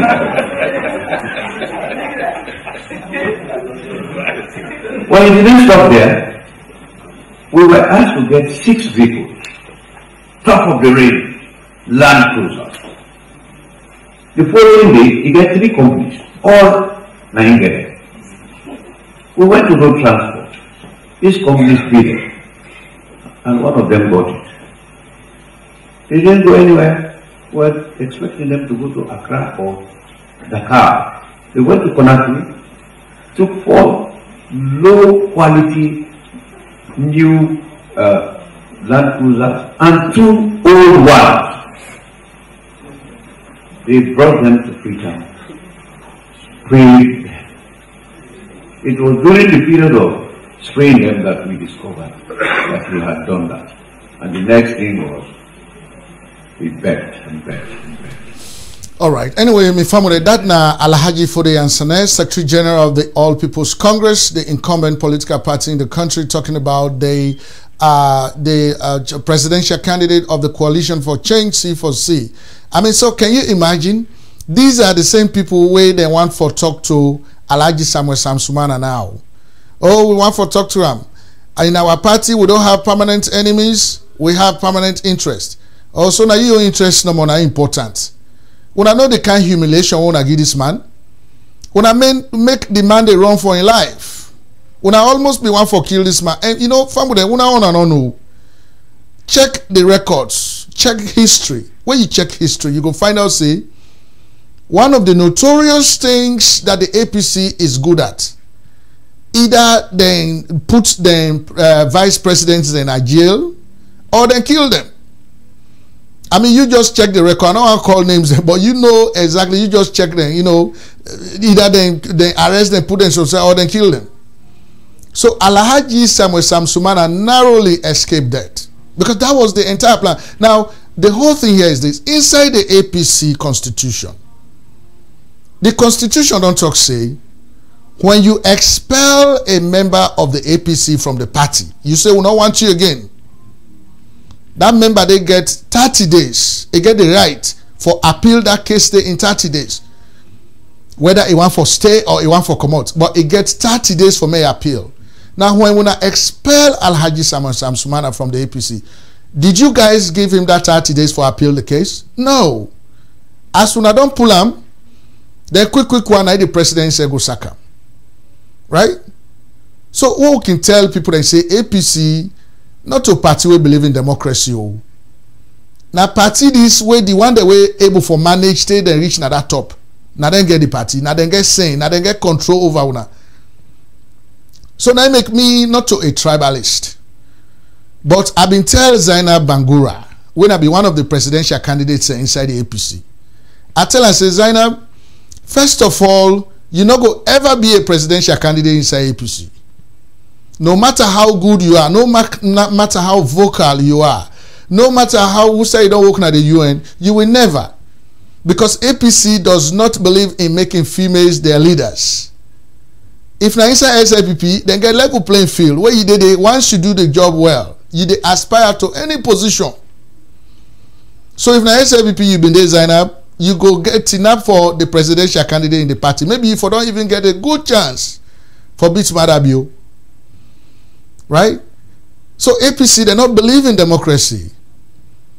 And the opposite of democracy is dictatorship, where you control the people's life. Anything where you talk, nobody know for challenge you. Now the power, right now the power now a chairman for life. Now I make this temper this election before they can announce this final 25%. Any question where they ask Samura, he say not to me one get the party make a consult. And who they consult with? The power. So that's why a lot of people are angry with Samura, because they say he is not a man of his own. He's not able to stand as a man who get to be a potential next president of Sierra Leone. Right? So that's why people are angry with him. But anyway, we get to move forward. Now, Alhaji Samuel Samsumana, the one thing what they say to you, if you listen to me and you two don't talk one-on-one. I don't give you interview. Me and you two know we safe. You know me, bro. From where this election happen, me and you two not talk it. But you get plenty of human them where I can call all the talk. Me no say, me not the campaign to you. But I know say the last thing what you go do for deceive or disappoint the all Sierra Leoneans then will be there on the streets around the world. Where then they demonstrate, where then they protest in your favor against the decision of the APC government for sack you and for expel you from the party. You go don't disappoint them by aligning with the APC. Because I listen to that interview, who say he talk say you will choose between the two devils. Now, if Namina be you, if Namina be you, I'm not going to ever equate APC to SLPP at this point. Because me don't see a single thing where SLPP as a political party don't do to you. When a personal thing, where they make you they run for your life, where they make you come on out your country, where they make you they go all over the place, where they disgrace you. I have not seen it. Maybe the political ideology, you not go agree with the SLPP. Maybe you get a different political philosophy or different political ideology. But for say a threat to your life and the lives of your family members, SLPP has not done that to you. But APC has done it to you in a broad daylight.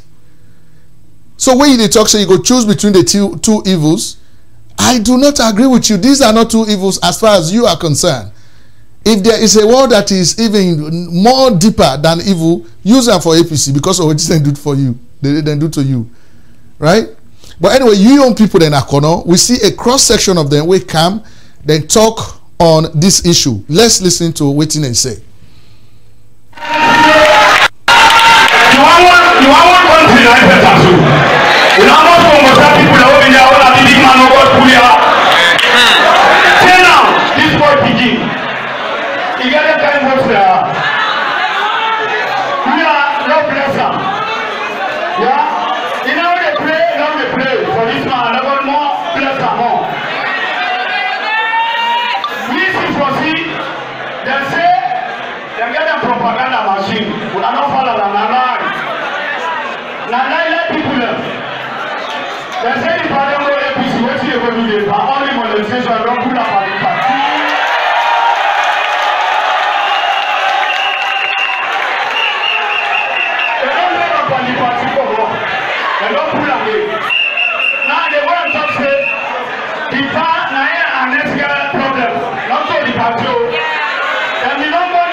The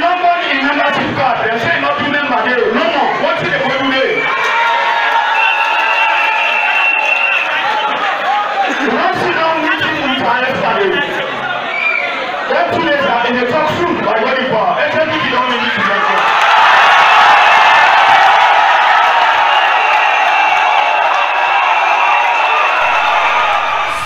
All right, of course, so that's not the people of Kono, of course, members of the Coalition for Change, C4C. So, Alhaji Samuel Samsumana, the message is clear. I don't say you family and they consult with you before they make them kind of statements then they.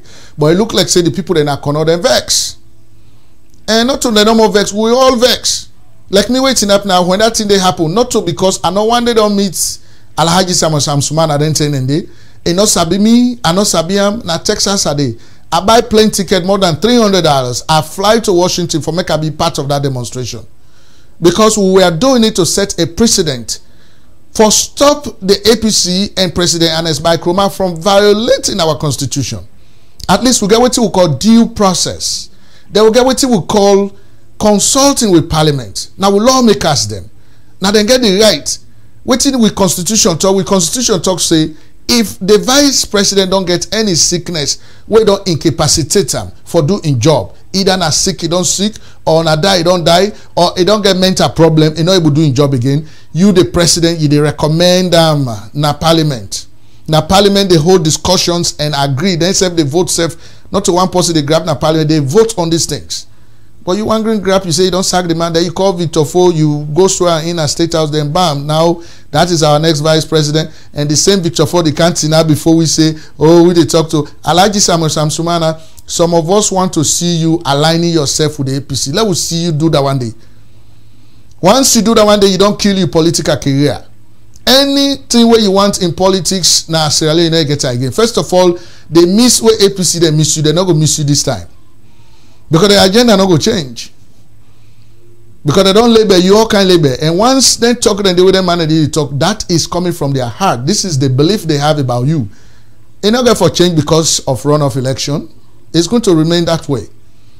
So when they talk to you, for me, think twice about this. It is not about Julius Madabio, the SLPP. It's about the country. When you say the two evils, maybe if you are in there, you go able to change that evil to an angel. You have to be part of the system. All right? So now that's not the advice we get for you. So family, when I stick around as we continue for bring the programs to you.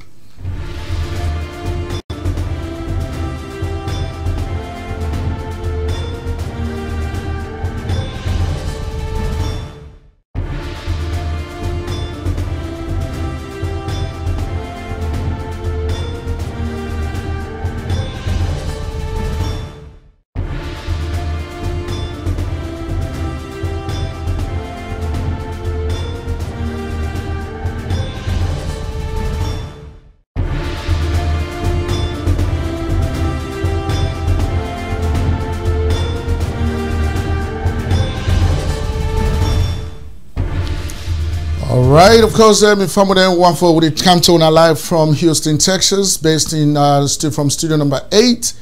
And of course, next we'll go for talk about Dr. Kande Kole Yomkela. Instead of the other man, we get a stake in the coming runoff elections. Of course, Kande is a fine son of the soil, a very bright and brilliant Sierra Leonean. He does serve in so many spheres around the globe. He's well respected, and of course, people in Lekam. You see, the problem here is that politics different from administration or executive positions where they all. Politics not different thing. Politics nasty. Politics brutal. Politics not so then thing and the way they go by way they tell you subordinates and say, hey, do this, then do that or do that. No, it is a competition. And sometimes this competition can be very rough. And when the competition rough, now then turn away people that they test your manhood, people that they test whether you be. You know go up politics with cry business. You know go up politics with some kind of way. You cannot be lazy. You can go up politics ready for the brutality, ready for the nastiness. Because that's what politics they. We they see all over the world. We don't see on a TV who say 2 presidential candidates in the debates in an advanced country where the man they tell the woman, say, what a nasty woman, right? We don't hear that. So if you don't live in a first world, you don't see how brutal the politics is. How much more now in Africa, especially Sierra Leone, where they at the bottom of the Human Development Index. We are the 176th country to be very poor. So we mentality, the way they think, the way they do things is different. So we brought a candidate first of all in Papa. In Papa they found the SLPP. In Papa in Big Brother, who was the paramount chief, now being Samiti Magai and comrades. Now they work together. Then found the SLPP. Samiti Magai now make paramount chiefs and business SLPP no jokutam. Traditional leaders. Now make SLPP when they take power, they always give power back to the people. Because the formation of the party came from the people. Before the formation of the SLPP in 1951, the only party where there be no where the British that they work with, now be one Creole party where be based in Freetown. In fact, the British they nobody deal with the provinces. But when they educated our own traditional people, they educate them, picking them, like Samiti Magai, then they go London, they study. So they decided, they say, you know what, we have to be part of the political system in the country. The only difference is, they talk say, then wait man they don't come, they want for change all the ways of life. Then they don't begin to give English name them to picking them. They don't begin to introduce Christianity. They don't begin to take we away from our tradition. So therefore, we are not going to allow this. We are traditional rulers. We are going to keep our culture, but therefore they part of the political system. So that's how SLPP was formed by Kanda Yom Kela in Papa in Big Brother. When in Papa in Big Brother die, now they make Kanda in Papa the regent chief of the paramount chief of the chief Noyanda. And then Samita Magai make a minister without portfolio in the SLPP government. Nana Kanda Yom Kela in Papa now. So Kanda in Papa then bring SLPP up. Now they develop them with Ibrahim Sheriff. These were young men at that time in their 30s. They don't groom them fine and then bring her up.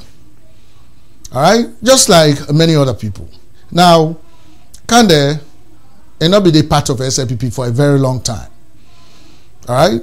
He might not be the part of SLPP. He studied in Chicago. He was not part of the SLPP. But anyway, for cut long matter short, he came back. Of course, some hala be there inside because in the SLPP, people then lack that, level playing field for all man. And the level playing field is, you will not be there. When you come, people that they question your loyalty, then I want. And number two, people that want for no, wait till you don't do for the party, you don't come no, you want for them at the forefront. You want for them at the top. So in as much as na Komra party, they welcome you for kind side, but when you come, they say go back, go to the back of the line because people that they will be there whenever they do this work here for the party, you know go just carry it now before them.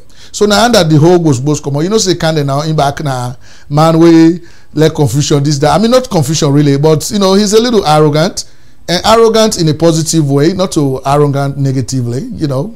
Because if you say sabi much, you don't deal with world leaders then. So no small man or they just can't tell her any kind to listen. Right? So that confusion be there to the extent that he say Mother Bio don't play some nasty politics, he don't bulldoze in way and all of that. So he decides to say they left.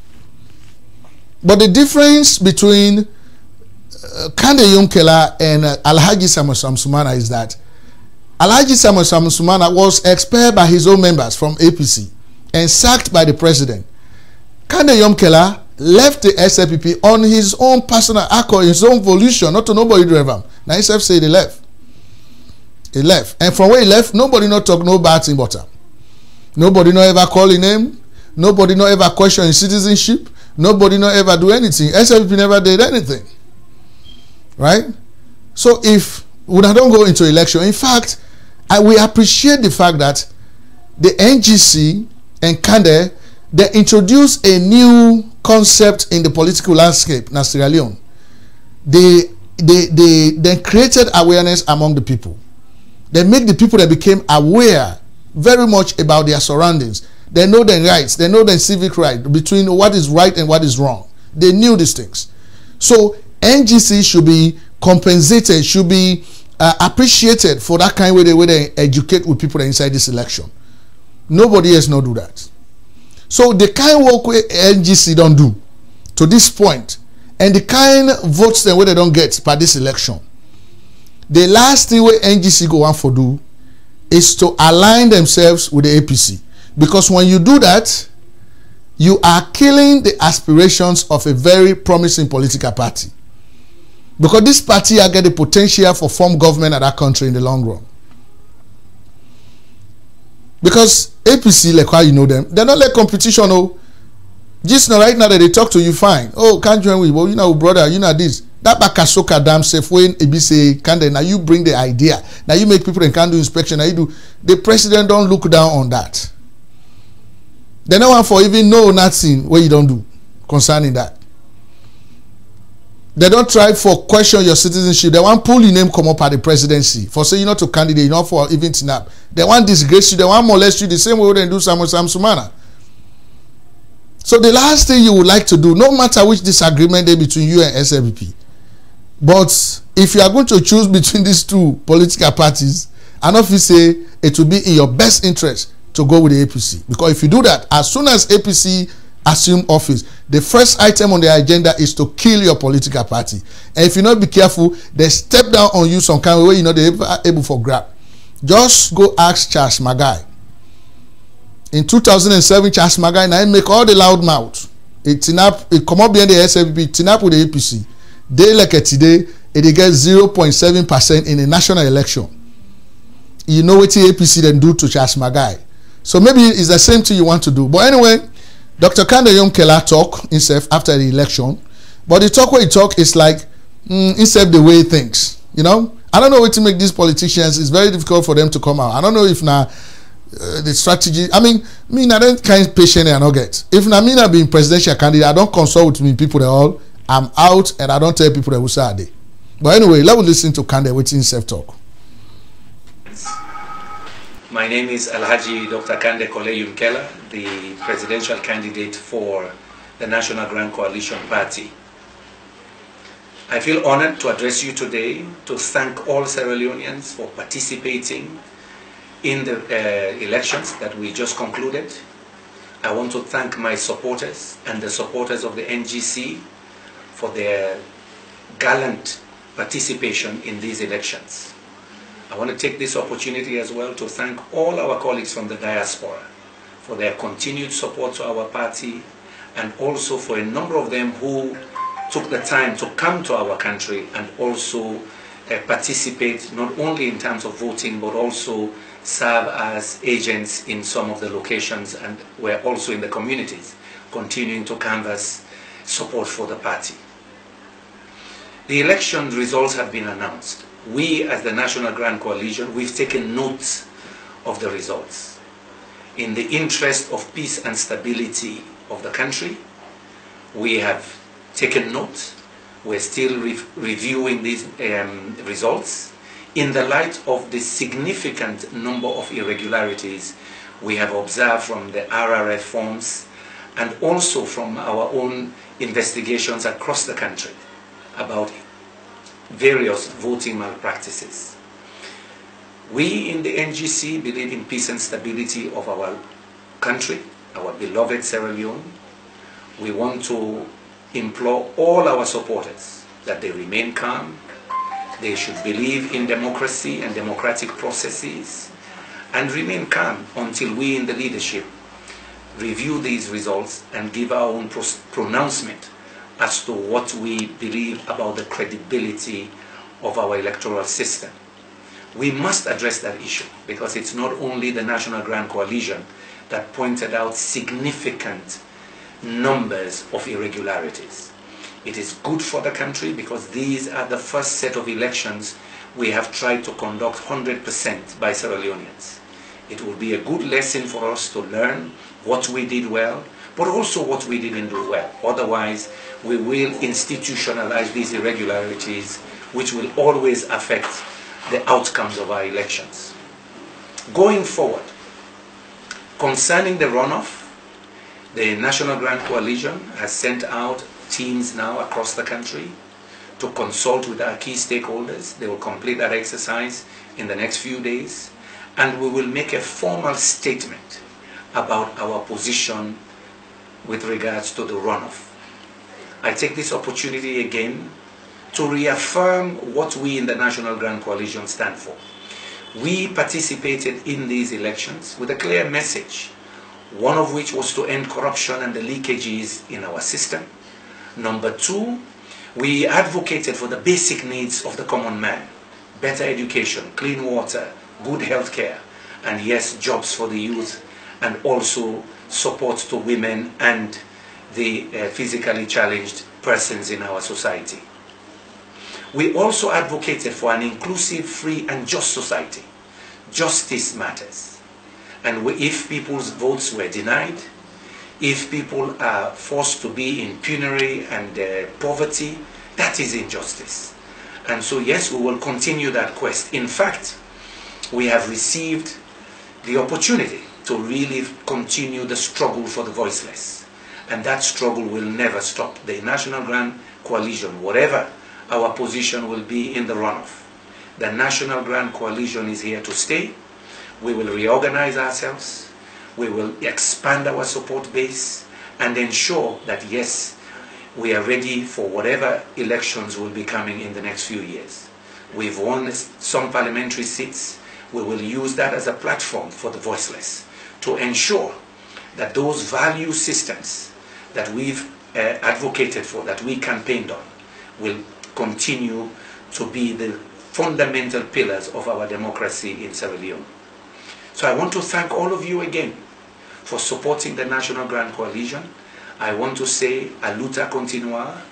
We will continue to fight for a free, just and inclusive society where everybody is treated fairly, but also, as we've always said, you cannot have peace without justice. You cannot have development without peace. We will continue to fight for the voiceless in our country, and will continue to ensure that at least for the next few years, there will be accountability in governance. I thank you very much. It was a great personal honor and privilege for me to participate in these elections, and we proved that a third force can make a difference, that we can change the narrative, and that today, yes, there will be a constant platform in this country that will speak for the voiceless, that will speak out against corruption, that will hold people accountable, and yes, will ensure that our democracy works the way it should. United we stand united. You touch one, you touch all. We will suffer, now we boku, we will want better, we will want good school, and we want better for this country, now we boku. Una keep the faith. Thank you very much. God bless Sierra Leone. God bless you. All right, that's Dr. Kande Kole-Yom-Kela, very statesmanly over there. Of course, we want to appreciate him for the courage and for everything. He did quite a lot of work.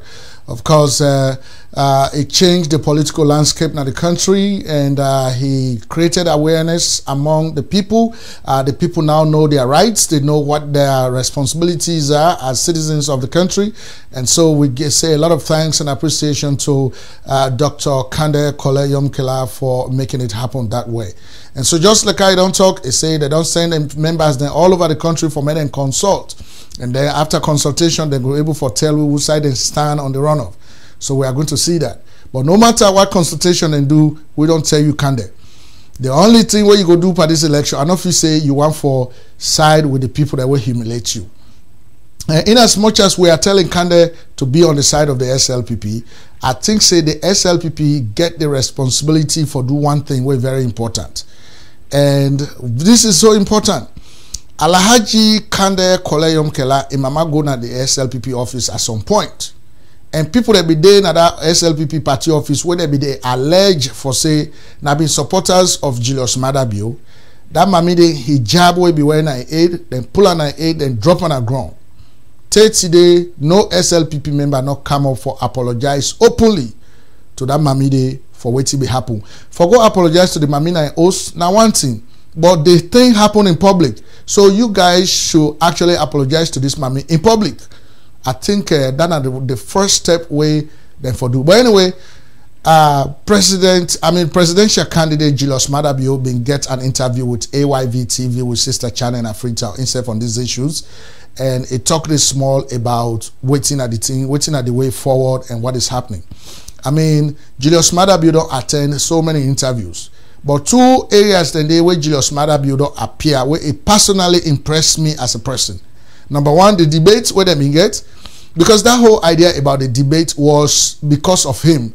People that they will be feel say Julius Maada Bio because of his poor performance na BBC na London, they be feel say this man not able to talk, you not get the metal, you not get the intellect for able for articulating 7 issues. But to me, the way he performed for that debate today, it was very statesmanly. And secondly, the way he performed for this interview with AYV TV game, it was also very intellectual. But before we go to that, we get SLPP youths there where they inside Kamalo, where that day Dr. Samura Kamara born, the presidential candidate of the APC. Then they inside Kamalo, and then they proudly, recognize themselves as the SLPP young people. Let's take a look at them.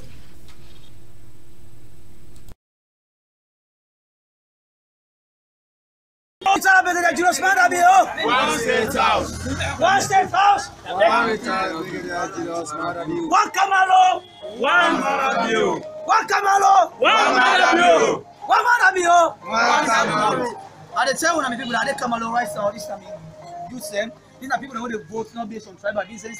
The other day I tell you, I say I go put a video and I say talk to una they Kamalo. We say me come on, me na limba me dey before. Mother be other say we say this time we are not tribal business they will call. So that social media business where they go and say,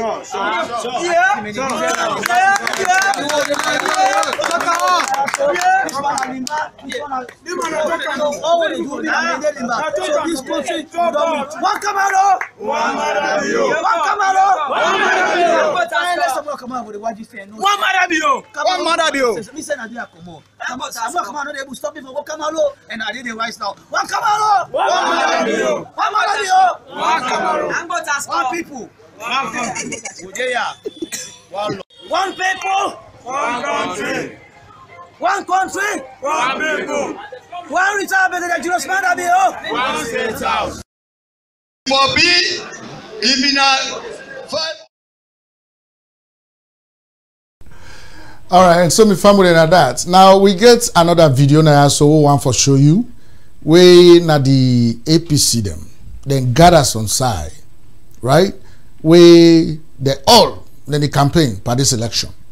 Somebody among them take this microphone and they talk say anybody will vote for SLPP inside that Sunday. That person they then go fend them outside and they go drive and no go sleep na that town. And right now, as I'm speaking to you, they reading kind of reports and they come up from the northern province.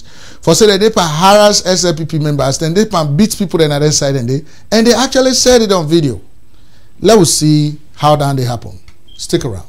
Even 5 or 10,000 or 50,000. Now we are Romendi all for B for Dr. Samura Kamara.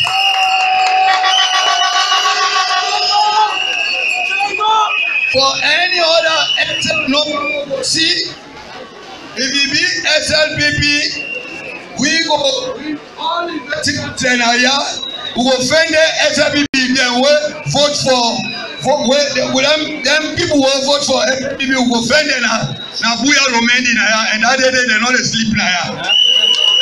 The job of now they bring them no sleep now.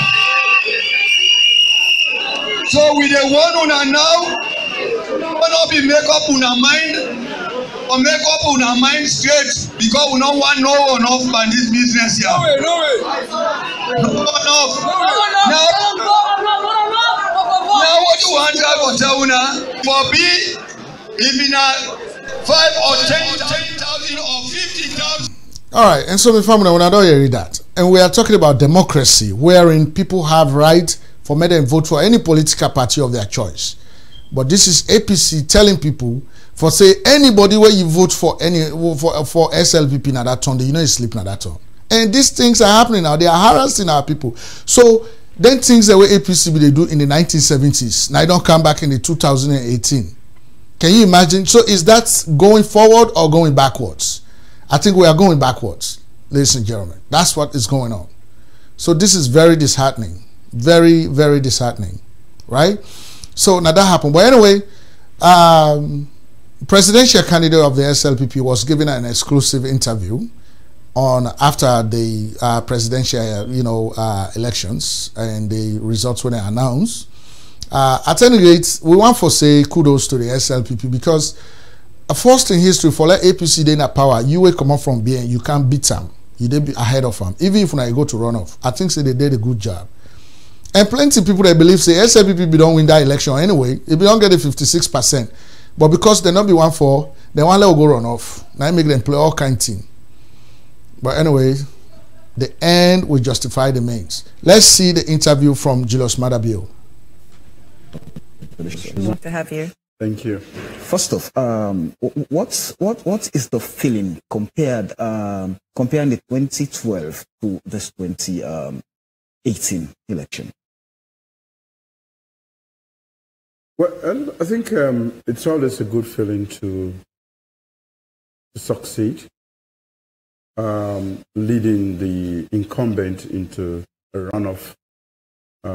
It's a pleasant feeling, and I owe that to. Good morning. Good to have you. Thank you. First off, what is the feeling comparing the 2012 to this 2018 election?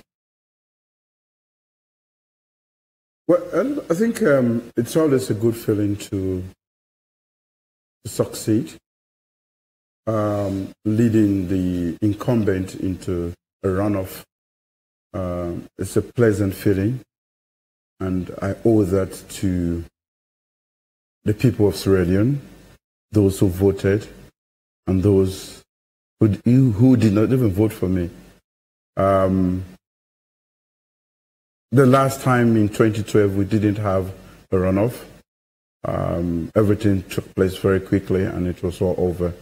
This time we have a runoff, and it's an opportunity for the people of Sierra Leone to reconsider, now that we are only two on the ticket, to see who they can vote for, who presents the best opportunity for the future of our country. What would you attribute this particular success to, going into a runoff with the incumbent? Well, I can say one is hard work, two is an enduring character. I've been around for a little while, but because of the nature of my track record, people have fond memories of what I did for this country, my contribution. They've always had traction with me, and I'm very proud to have the support of so many people in this country. Again, I put out a vision that is quite attractive to make Sierra Leone a better country. I have also outlined my policy prescriptions for the various social and political issues that is affecting our country. So I have actually, not just myself as a person, my track record, but I've also presented to this country an agenda, policy agenda that is quite attractive. I think that is at play, and that is why I'm having a lot of support. All right, before we talk about your agenda now, let's just get the feeling of the Sierra Leone People's Party, especially you as the presidential candidate. The take on the election as a whole. We've had both local and international observers say that our election so far has been pretty much peaceful, free, and fair. So what's the opinion of the Sierra Leone People's Party with regards to 2018 elections? Well, I will say relatively peaceful. And I can't say it's completely free, nor completely fair, because I have incidents. Maybe some will say it's not significant enough, and that is why I'm using the word relative. First, I say it's relatively peaceful, because it was on that day that I was under siege for 5 hours. And it took a foreigner to tell the police to back off and to allow me, as a citizen of this country, to live a free life. That is unfortunate. And if everybody should describe it as free, I wouldn't say it was a peaceful election. Because for 5 hours on that day, I called almost every member of the higher echelon of the police, and nobody responded. It took the intervention of President Mahama, President Goodluck Jonathan, the whole almost battery of women who at the Women's Situation Room to actually get the security forces to leave my premises so that I can tally my results. No. And also, besides me, on that day, the day before, our mayoral candidate, a lady in Port Loko, was terrorized and forced out. Her home was ransacked in Port Loko. Our member of parliament candidate for Port Loko town was also attacked. They all came to Freetown, and similar incidents took place in Karine and Bombali. So, yes, relatively speaking, we have about, it's a small country, but when you take into consideration those incidents, I think I'm right to say it was relatively peaceful when you take the other things out of it. Lately, we've come across quite a lot of anomalies in the process, and some you can blame on maybe a human factor, and some of them are quite deliberate, and that is why I'm saying that it's not entirely fair as a process. Okay, now there has been allegations brought forward to the National Electoral Commission, both from your party and other parties as well, with regards to the electioneering process on the day and post-election as well. Now, NEC has taken some actions to address or, discard some allegations, whichever case it may be. How do the Sierra Leone People's Party feel about NEC's, process in handling or addressing these allegations or issues being tabled before its table? As a party, we've just documented in details what we thought transpired that we think needs to be addressed by the Commission. We have documented, and we are going to present that today. So we are going to require dialogue with NEC to see how they are going to address these concerns, because we think they are serious enough to affect the results of the next round of elections. So we are at the moment engaged with NEC, the Commission, and I hope that they can listen to us and we can all address it so that we can have a fair election. Let's go now to your plans for the March 27th runoff election. Now, is the SLPP going to use the same strategy it used in the March 7th polls to succeed as it did in the March 7th polls? We have a totally different scenario now. We are going for a runoff. Only two of us are contesting. We've also just looked at, we've also just gone through the first round of elections, and the numbers are going to speak to us. They are going to direct our campaign. We assure you that our campaign is going to be tailored and targeted as dictated by the numbers from every part of this country. So it's not going to be a blind campaign. It's going to be informed by what has recently transpired. As you know,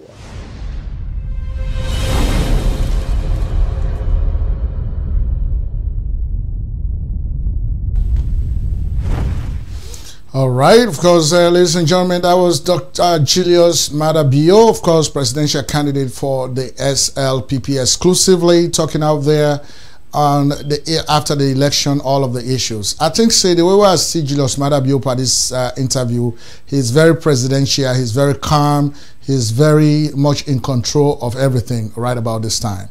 You know, it looked like, say, don't begin to get that aura of presidency around him right now, the way they even talk, the way they look like, you know. But coming back to NEC, you know, say talk about that NEC this more, all the allegations that wouldn't come with. One thing we me see as a fundamental difference between Mohamed Infa Ali Conte and Christian Atop is that, you know, people that be angry at Christian Atop too much. But the way it be do in your announcements them, any announcement where you do, they give you reasons, they show you, like we call pulling numbers there, they show you the places there, which side them pulls and commutes, or which side council pulls there, what happen, it explain all.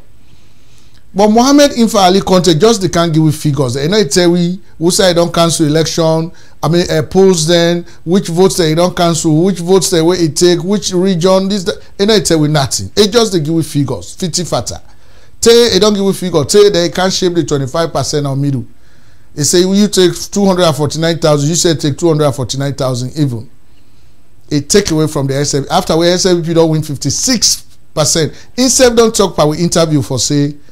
Before even in they know as the chief returning officer of the country, before in they know the result of these elections, the party then cannot know already because the party then get agents them and then polling stations there. After election, then they tin up, they then count, then tally the numbers that they send out to the presidential candidates. In fact, now that's way the SLPP that they do on election day, where the police then go to the host day. So if the party agents they don't know the numbers, then you can change their numbers. Then they not tell you say you can. No man, this whole thing was just a sham. It was sham. You know, I don't know, and this needs to be investigated anyway. But today we've been able to forget the chairman of the National Campaign Committee of the SLPP, Dr. Ali Kaba, on the phone for talk to her on all of these issues. In fact, Ibrahim Simon Tukai, they travel from one campaign, they go to the other campaign, and that they do. But before that, my family, let us enjoy a Mende culture small, you know, because some Mende culture, the way me feel say, is so necessary for let us enjoy, you know, because now then kind of life here, now people are used to, where people that they get fun, that they enjoy themselves. Let's see that for a minute.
Yes, some family, you see that this is what our people are used to, you know. Now, they can't see how people are used to. Now, they can't see how people that they do. Whether they, with people that are supposed for living happiness, I like, you know, they give them 1 cent, but just left them alone. Made them enjoy the way they enjoy in their villages. They know they involve no politician.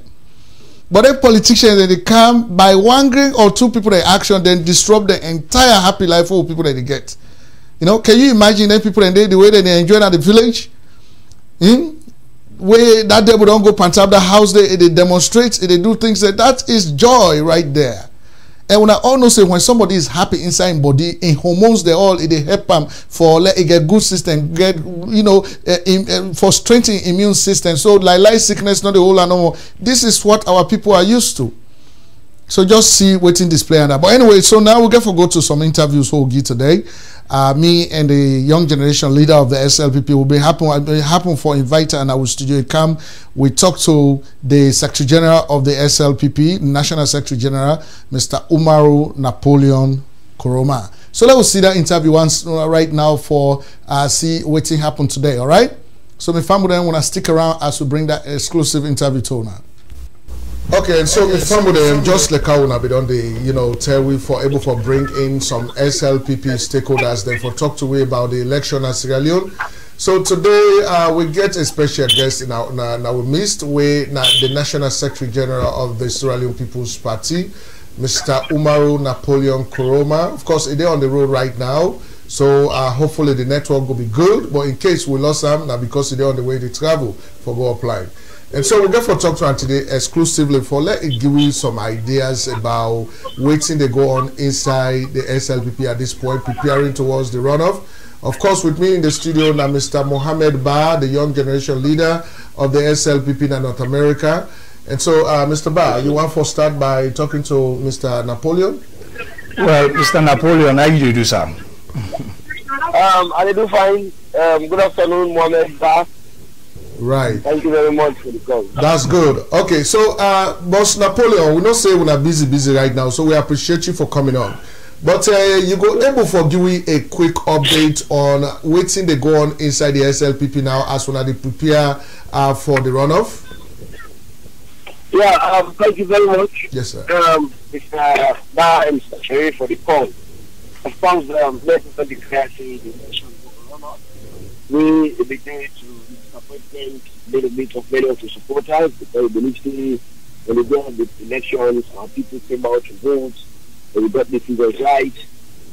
But that's another issue the ways of the flag. But as a way of preparation, first of all, we get a lot of issues that we don't flag. Okay, that's the conduct of the March 7 polls.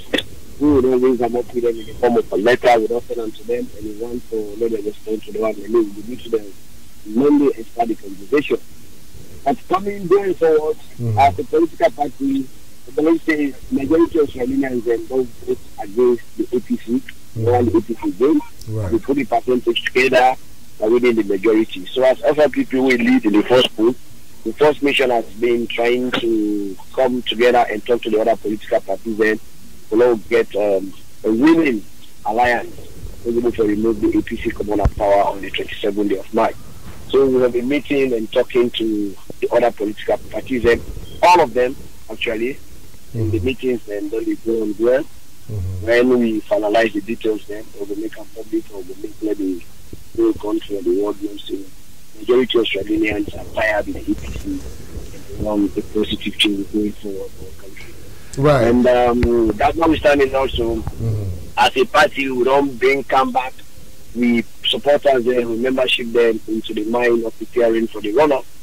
Yesterday, before the left Freetown, yesterday I called the meeting of, for instance, of the Western area, all the aspirants and getting contest, both MP, councillors, etc., the party office, we for telling plenty thank you for the work we do, for put them back in the mind of the have to campaign now because this is our first party group. So go from double efforts. And we go on right now, so they talk to you, house to house, door to door, community to community. Listen, be on the way right now. They go back now, and I do go about district. So we go talk to the people and say, and waiting, we don't be a little bit of disappointment to me, as a party and as a country, that the kind of tactics we, the APC, we don't deploy. Many they say on off, APC try for deploy, which we refer to as the preaching of naked tribalism. They go on radio, social media, on the press with some of their friendly presidents. They can clearly see this whole election, if we forget about the issues, we begin to talk about Northwest versus Southeast. Which to me is far beyond that. This is not about regional issue, this is not about the tribal issue, this is about the issues, the thing the ordinary Israeli and they feel and relate to on a daily basis. So they don't preach the talent. For instance, the Southeasterners, they don't vote for another candidate, so they tell the Northern brothers and everybody not vote for the SLPP. And they were missing the point. Me when I the Secretary General of the Australian People's Party, in a Kranko, I come on up with Adugu district, the great grandpa the paramount chief, the grandpa the paramount chief, the people of Kranko doesn't even speak any language from the Southeast. I am the Secretary General of the Australian People's Party. So when I try to tell the people that when I try to tell people and say this is not about the issue, the real issues, and which not they affect the people of this country. How would only suffer inside the last one? How Ebola can at this country? How will get more slime at this country? How come they buy 100 buses, they don't get transport for worker? How come people then come on and they say they go hard, they end up in a Turkey and they drag they come back at this country? How come beginning they grab the money for go school, they don't go fair water all over the place before they move? And so many other things they're waiting at the country. These are the issues that we talk about. Rather than talking about region, tribe. And Mr. Kuruma, yeah, Mr. Kuruma, if I can come in quick, because I happen to talk to the young generation leader Namakeni for the county. He tell me say some of we young man them we being volunteer as pulling agents. They don't put kakana, they house them, they threaten them and everything. Waiting you feel say we need for do, or waiting at the current situation about we pulling agents them, especially we young man them waiting at the north. Yeah, that is another issue that there has been very, very naked and blatant intimidation of the party supporters and the northern part of the country. And even when they move towards the southeast, like people are both the go attack the supporters. It is not, for example, me I didn't personally, me own family, we already go trade then with them once the APC win, they will deal with them because they will vote for APC. They're telling people that they don't want to get any business for the SLPP, they've been intimidating them and talking to them, say, when this is really run off the time they attend. Some people on the left, I will give you an example, we MP aspirant, we contest the constituency beside the president come on, the presidential candidate for the APC come on, Nakamale, and that Monday they don't run at yesterday said, you know, to me, they don't go to different villages there. Different threatening people, they say they go burn their villages there towards the second round. In Makine, it worst. In Konadugu, it go. In Cambia, in Potmoko. Potmoko, they attack while we start. We really look at the party of Mr. Mami, you know, the deputy admin staff at the party office. They attack and for daylight. And all of these are not put out in press release condemning those acts.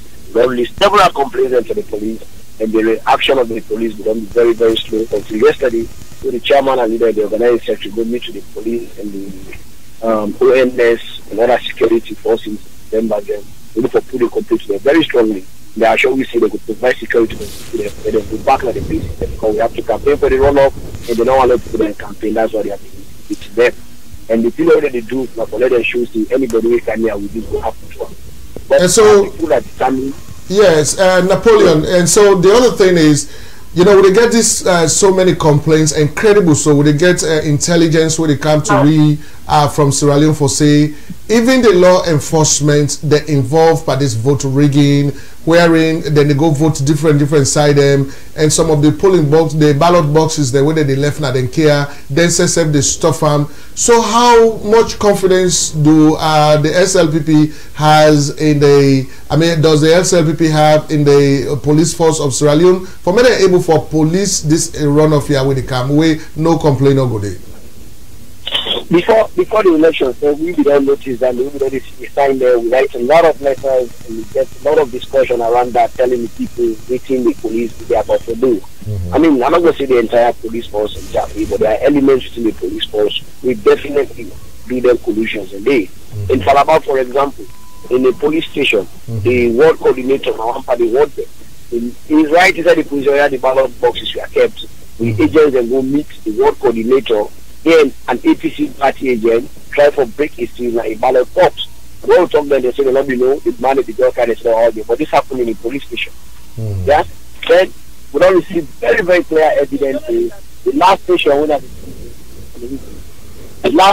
with all security forces they support for vote any police station for center. They get 10 police stations in our police center. In the last station, they then do the supplementary list. We are in any security forces they attach the leader for vote. What happened? The police and the guard and said they barge into the station. They say they want for votes anywhere. People will resist them. In some parts the southeast, but in the north it was done indiscriminately. And at the end of the day, in some stations, then it causes overvoting will lead to the issue of modifying the votes, etc., etc. But we still engage the Israeli police force. We don't tell them in very strong terms. There are many things that we don't go wrong with identify them. The grand council notice of neglect, or the grand council notice of the police, and they need to improve on the issues and they are going to go on the run of and come out to result in everybody who accepts them will be credible. If not, it's a very difficult situation. Because we believe they are a force for good, they are an institution, they should be impartial. When we say impartial, we mean exactly the word impartial, not to people away for the community, not do anything wrong. Of course, no matter whatever institution we play with them, we always get rogue elements within the institution. And even within the neck of it, the members of staff that they will neck employ, there are definitely rogue elements within the system, where they create them confusion. And we know say in going towards the election, most of the people they recruit, the APC don't go all out but make sure so their own people they are put in the country, they control the system. So we'll be only left to the option of being very much vigilant and getting our agents and be on alert and what the process has to go through. Some area we agents are able to mark the level for anything wrong, the police have to step in or either let them cause the destruction or let them make the arrest people there and get them out. So we continue to engage the Israeli police force, the security forces and the government. This is an election, this is a democratic process, it's the right of every Israeli for deciding what he wants and for them to move this country and go forward.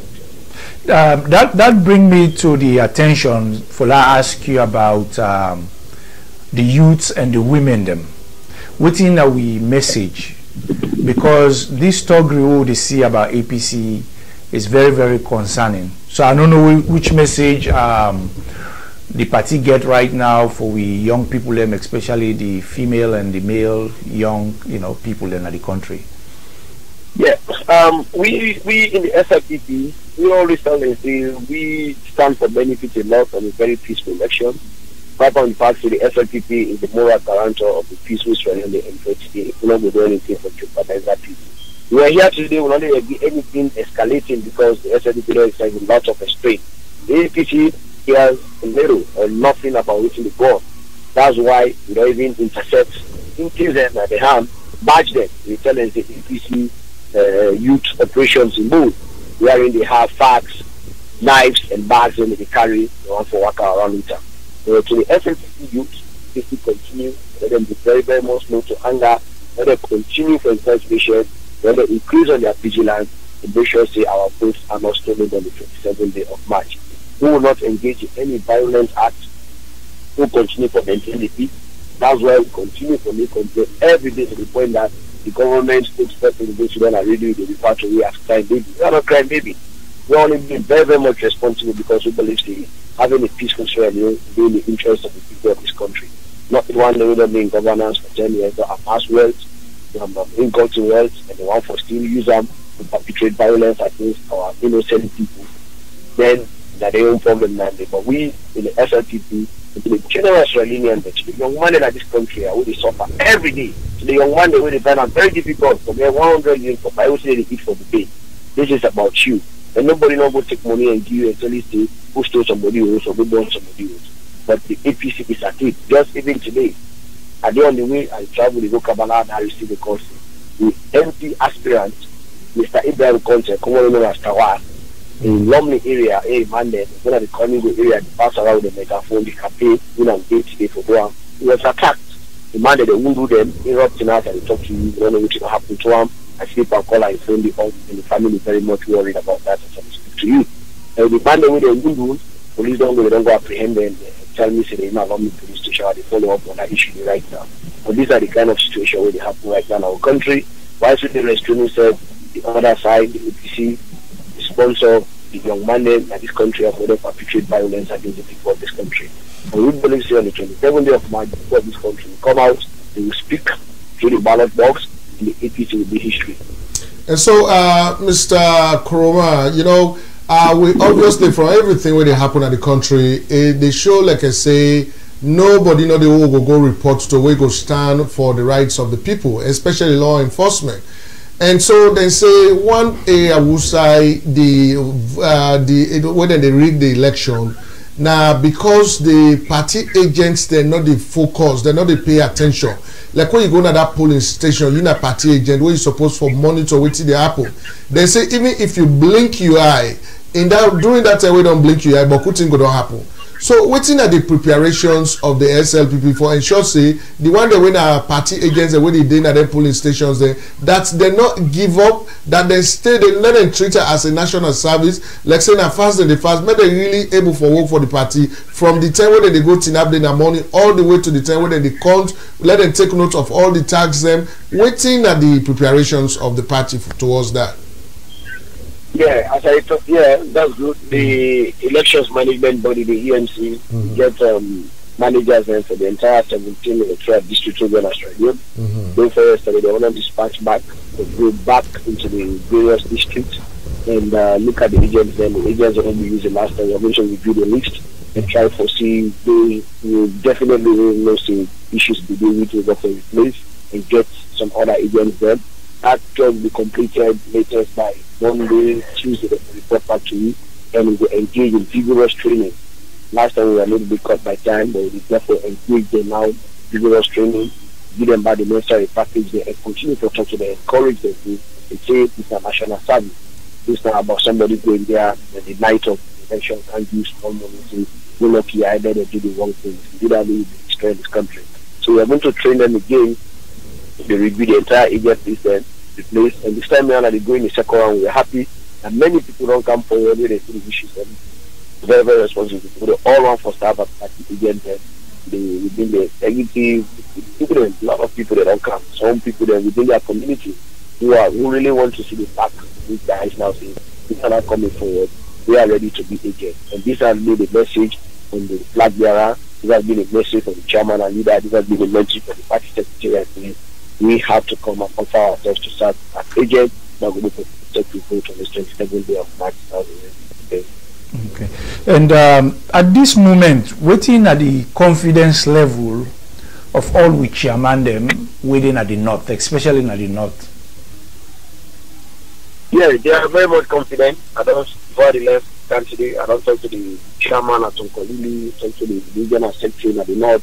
To the chairman people are standing and they are ready because then they feel their issues, not to that regionalism or tribalism stage. So it does not reflect to them.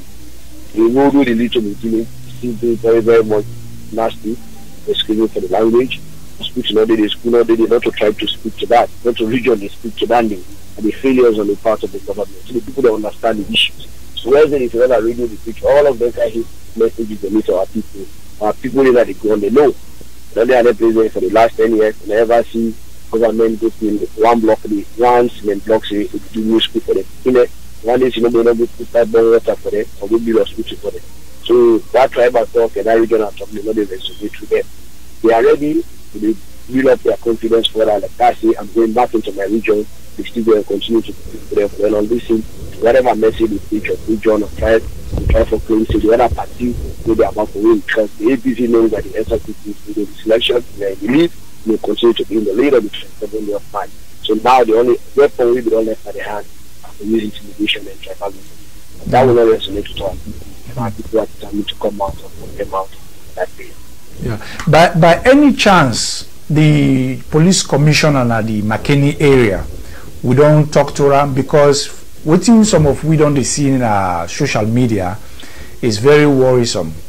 So I don't know if there is any approach for make the police them provide security for the young people them and for the community as a whole, because Salone we not sabi tribalism, but with the police force maybe we're able to get some sense of security for local people able to come out for vote, because we don't need intimidation at the country. Any approach there for we talk to them? Yeah, there's been like I see the chairman and leader of the organizing section. They engaged the police management yesterday in the AIG, the IG, and the Office of National Security.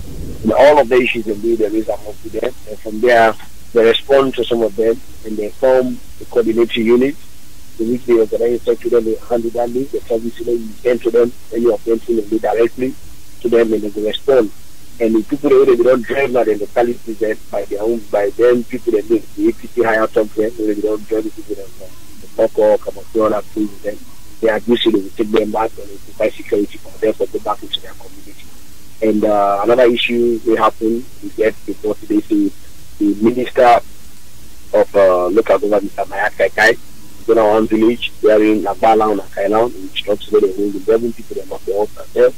One generator we don't buy, don't go put for people that live in not for EPC, others and they destroy them. The people that didn't say we don't get that information, so we don't pass up to the police, we don't put into it. And the people that don't hold, they don't detail, we don't tell them, they don't look into them. It's political intimidation, and they release them.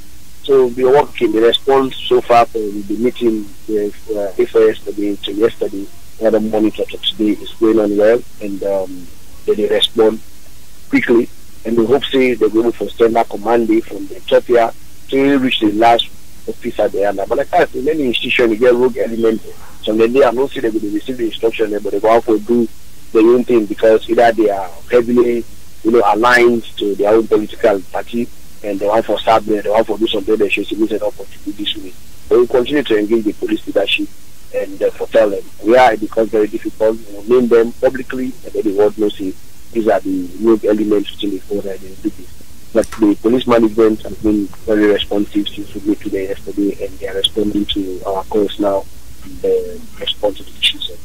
Well, Napoleon, the police will not go to there because as we see the video, you, the presidential candidate and the national chairman and the campaign chair will not go pay a courtesy call on the police.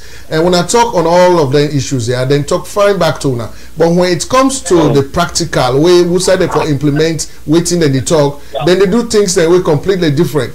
So for end this interview, we want to ask you in a nutshell, waiting at your confidence level as far as preparations towards the runoff, the activities of the police or the law enforcement at the country with regards to how objective and transparent this election will be. Yeah, that's a difficulty. They will always say one thing, and when you go down, a different thing in the see. Right. But the only option, we want to maintain the peace. We want to keep the peace of the country.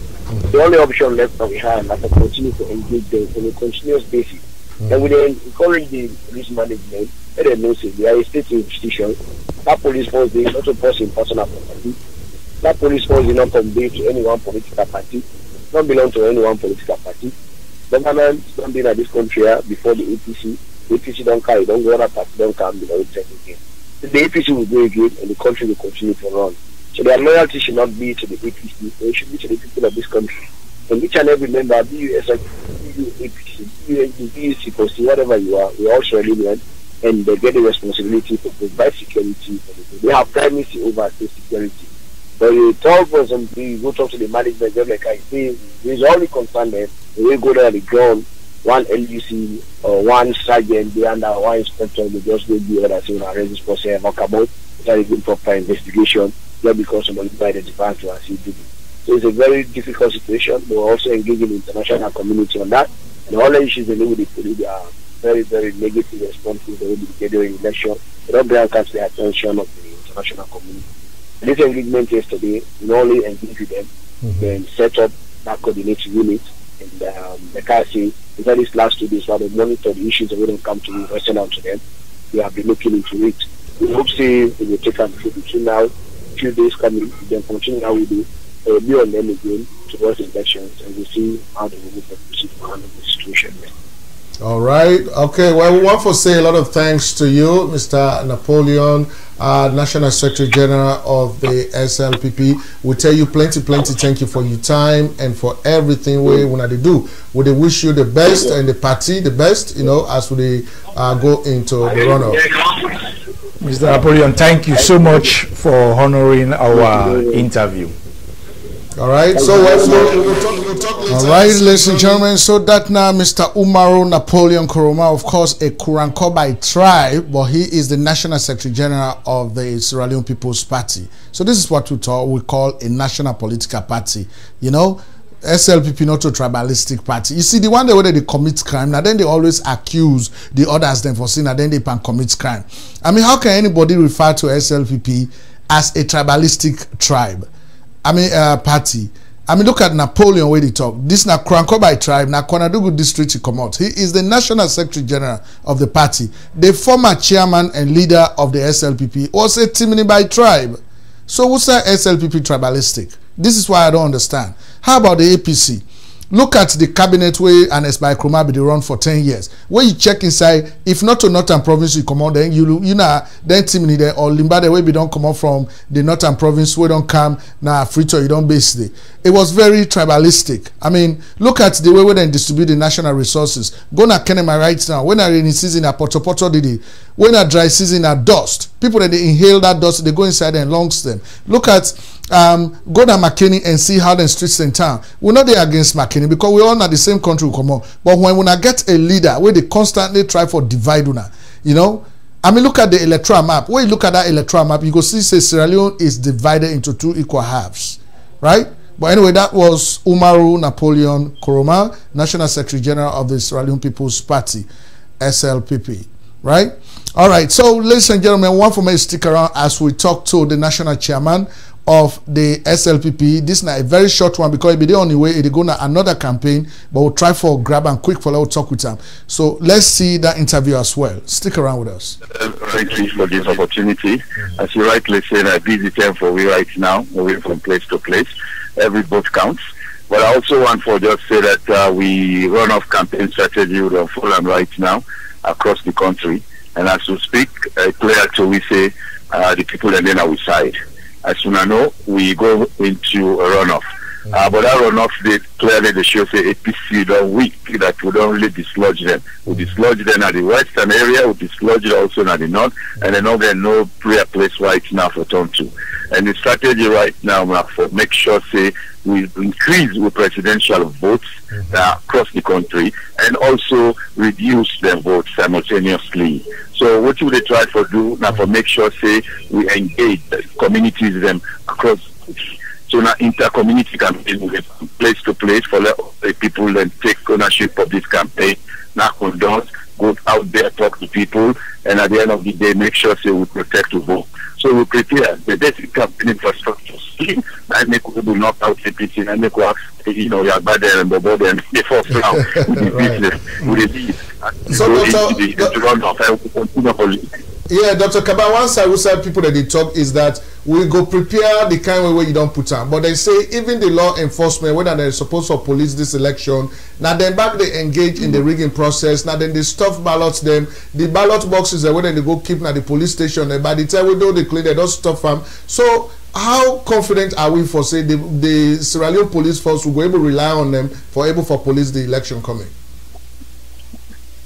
But we don't raise several issues or concerns for the police. You know, we know the police. I mean, basically, the one arm down the way APC one use for create then a rigging machine across the country.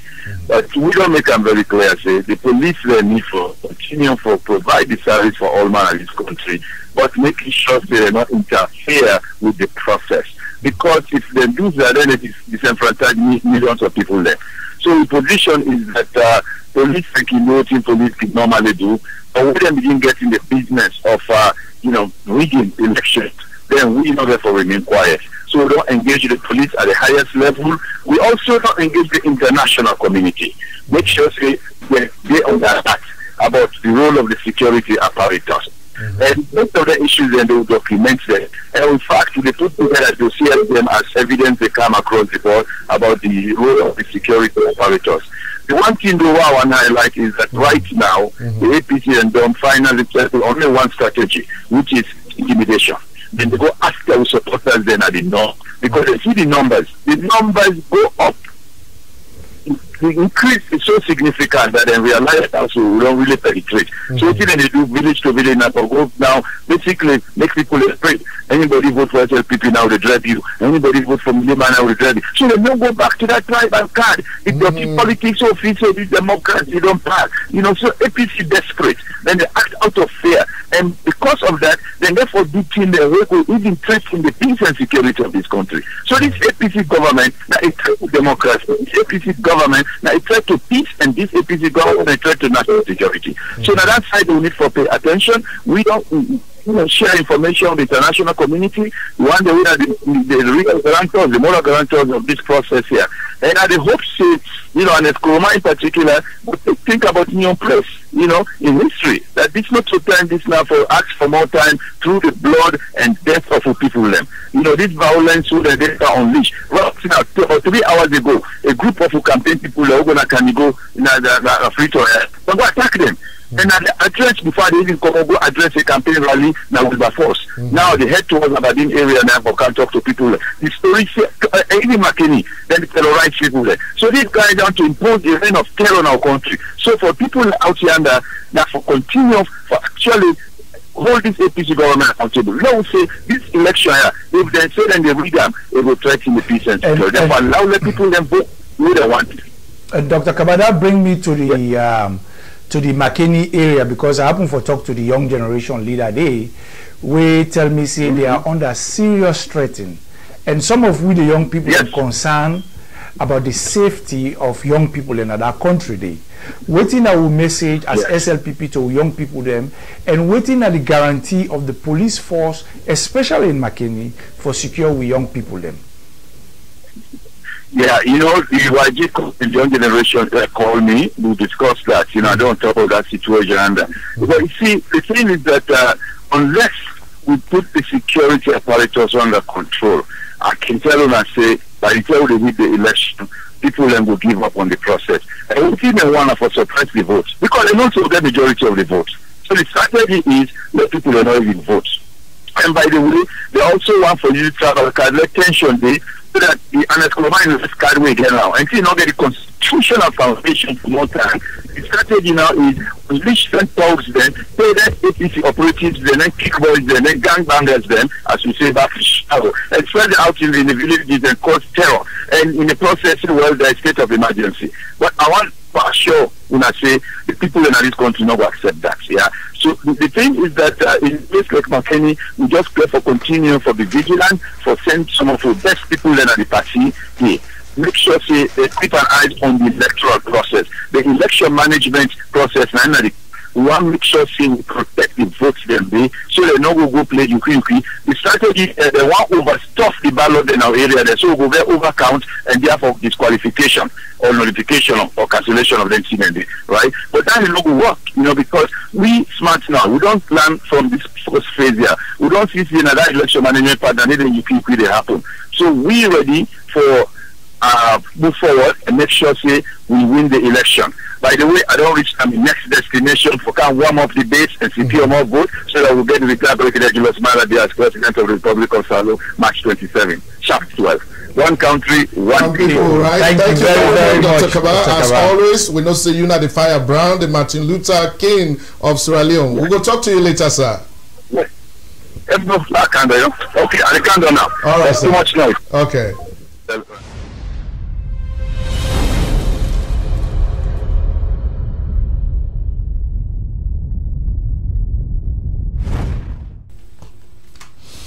All right. Of course, that's now Dr. Ali Kaba, of course, the National Campaign Committee Chairman of the Sierra Leone People's Party. He talked to me today as they come out from Wellington. They go now some other place for go campaign on behalf of the SLPP. So now that's just the give situation report as to what they go on at the ground, right? And so, my family, we are coming towards the end of the broadcast. But before we end, we are going to give you some numbers again. But my family, once more, stick around as we continue for Come to You.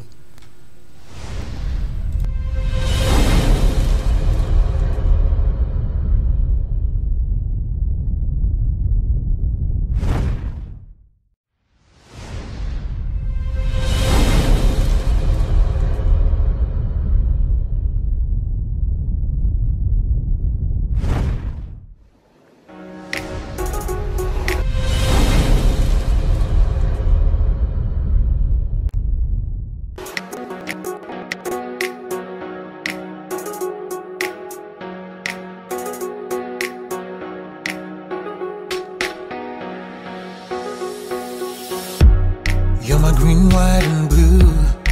My heart beats for you. I love you, I do. Yeah, yeah. I know it's been way too long, so I'm coming home to my Sierra Leone. Yeah. I know them two Congo sa. No vex me, not start no more. Couche, Cabo, let's party tonight.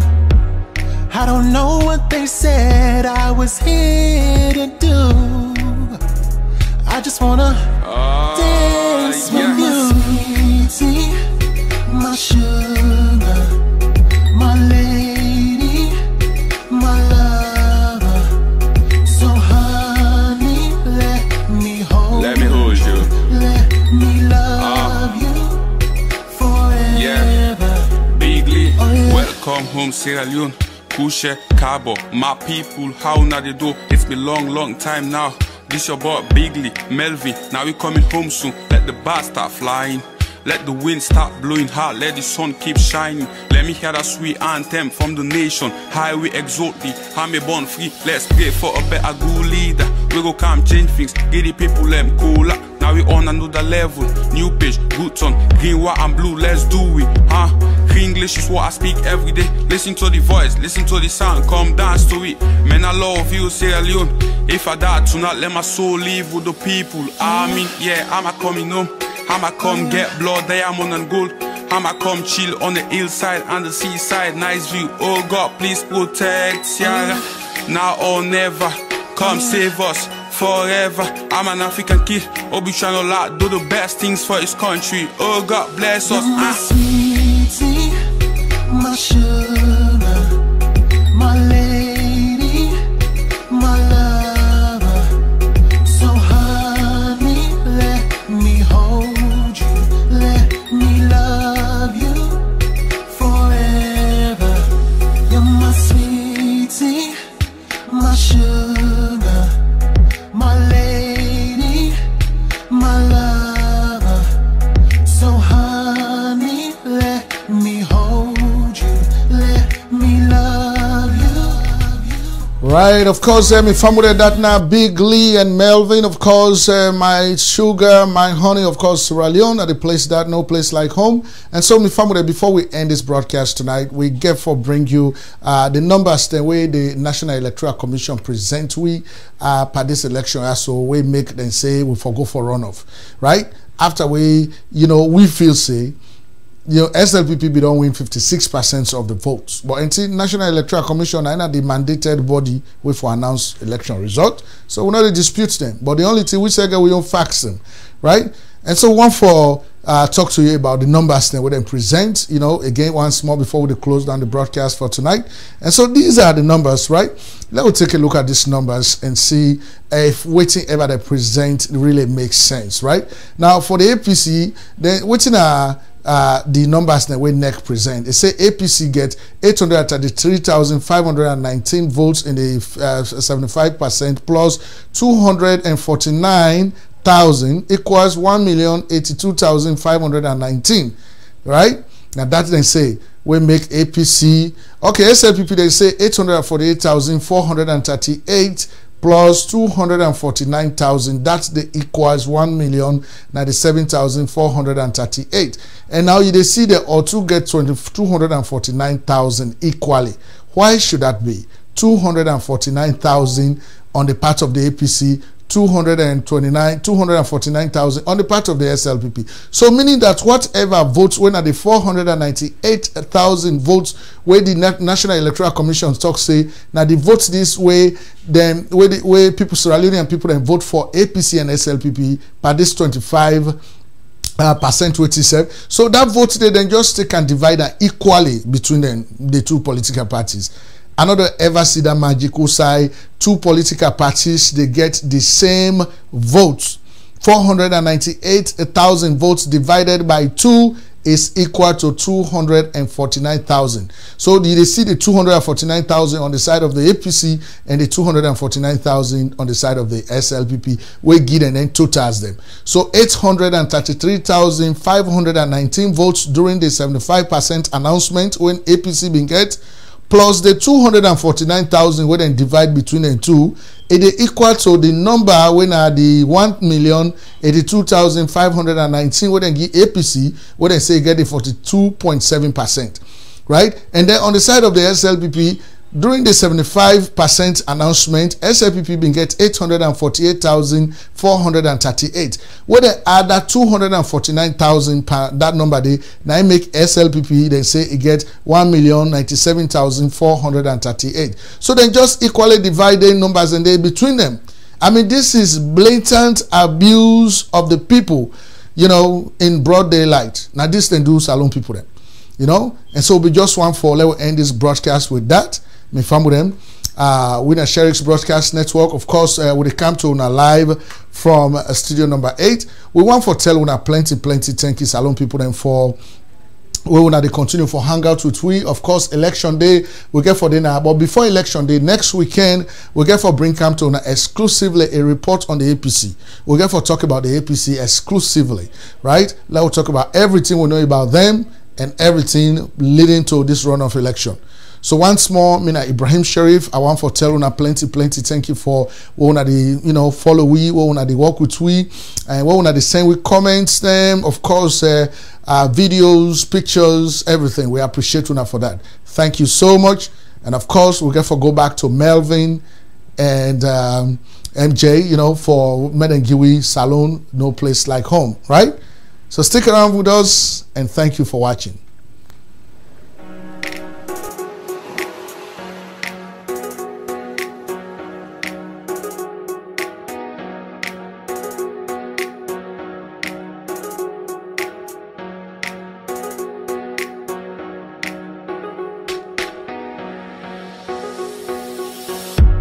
You're my green, white, and blue. My heart beats for you. I love you, I do. Yeah. I know it's been way too long, so I'm coming home to my Sierra Leone. Yeah. I know them two Congo sa. No vex me, not start no more. Kushe, Cabo, let's party tonight. I don't know what they said I was here to do. I just wanna dance with you.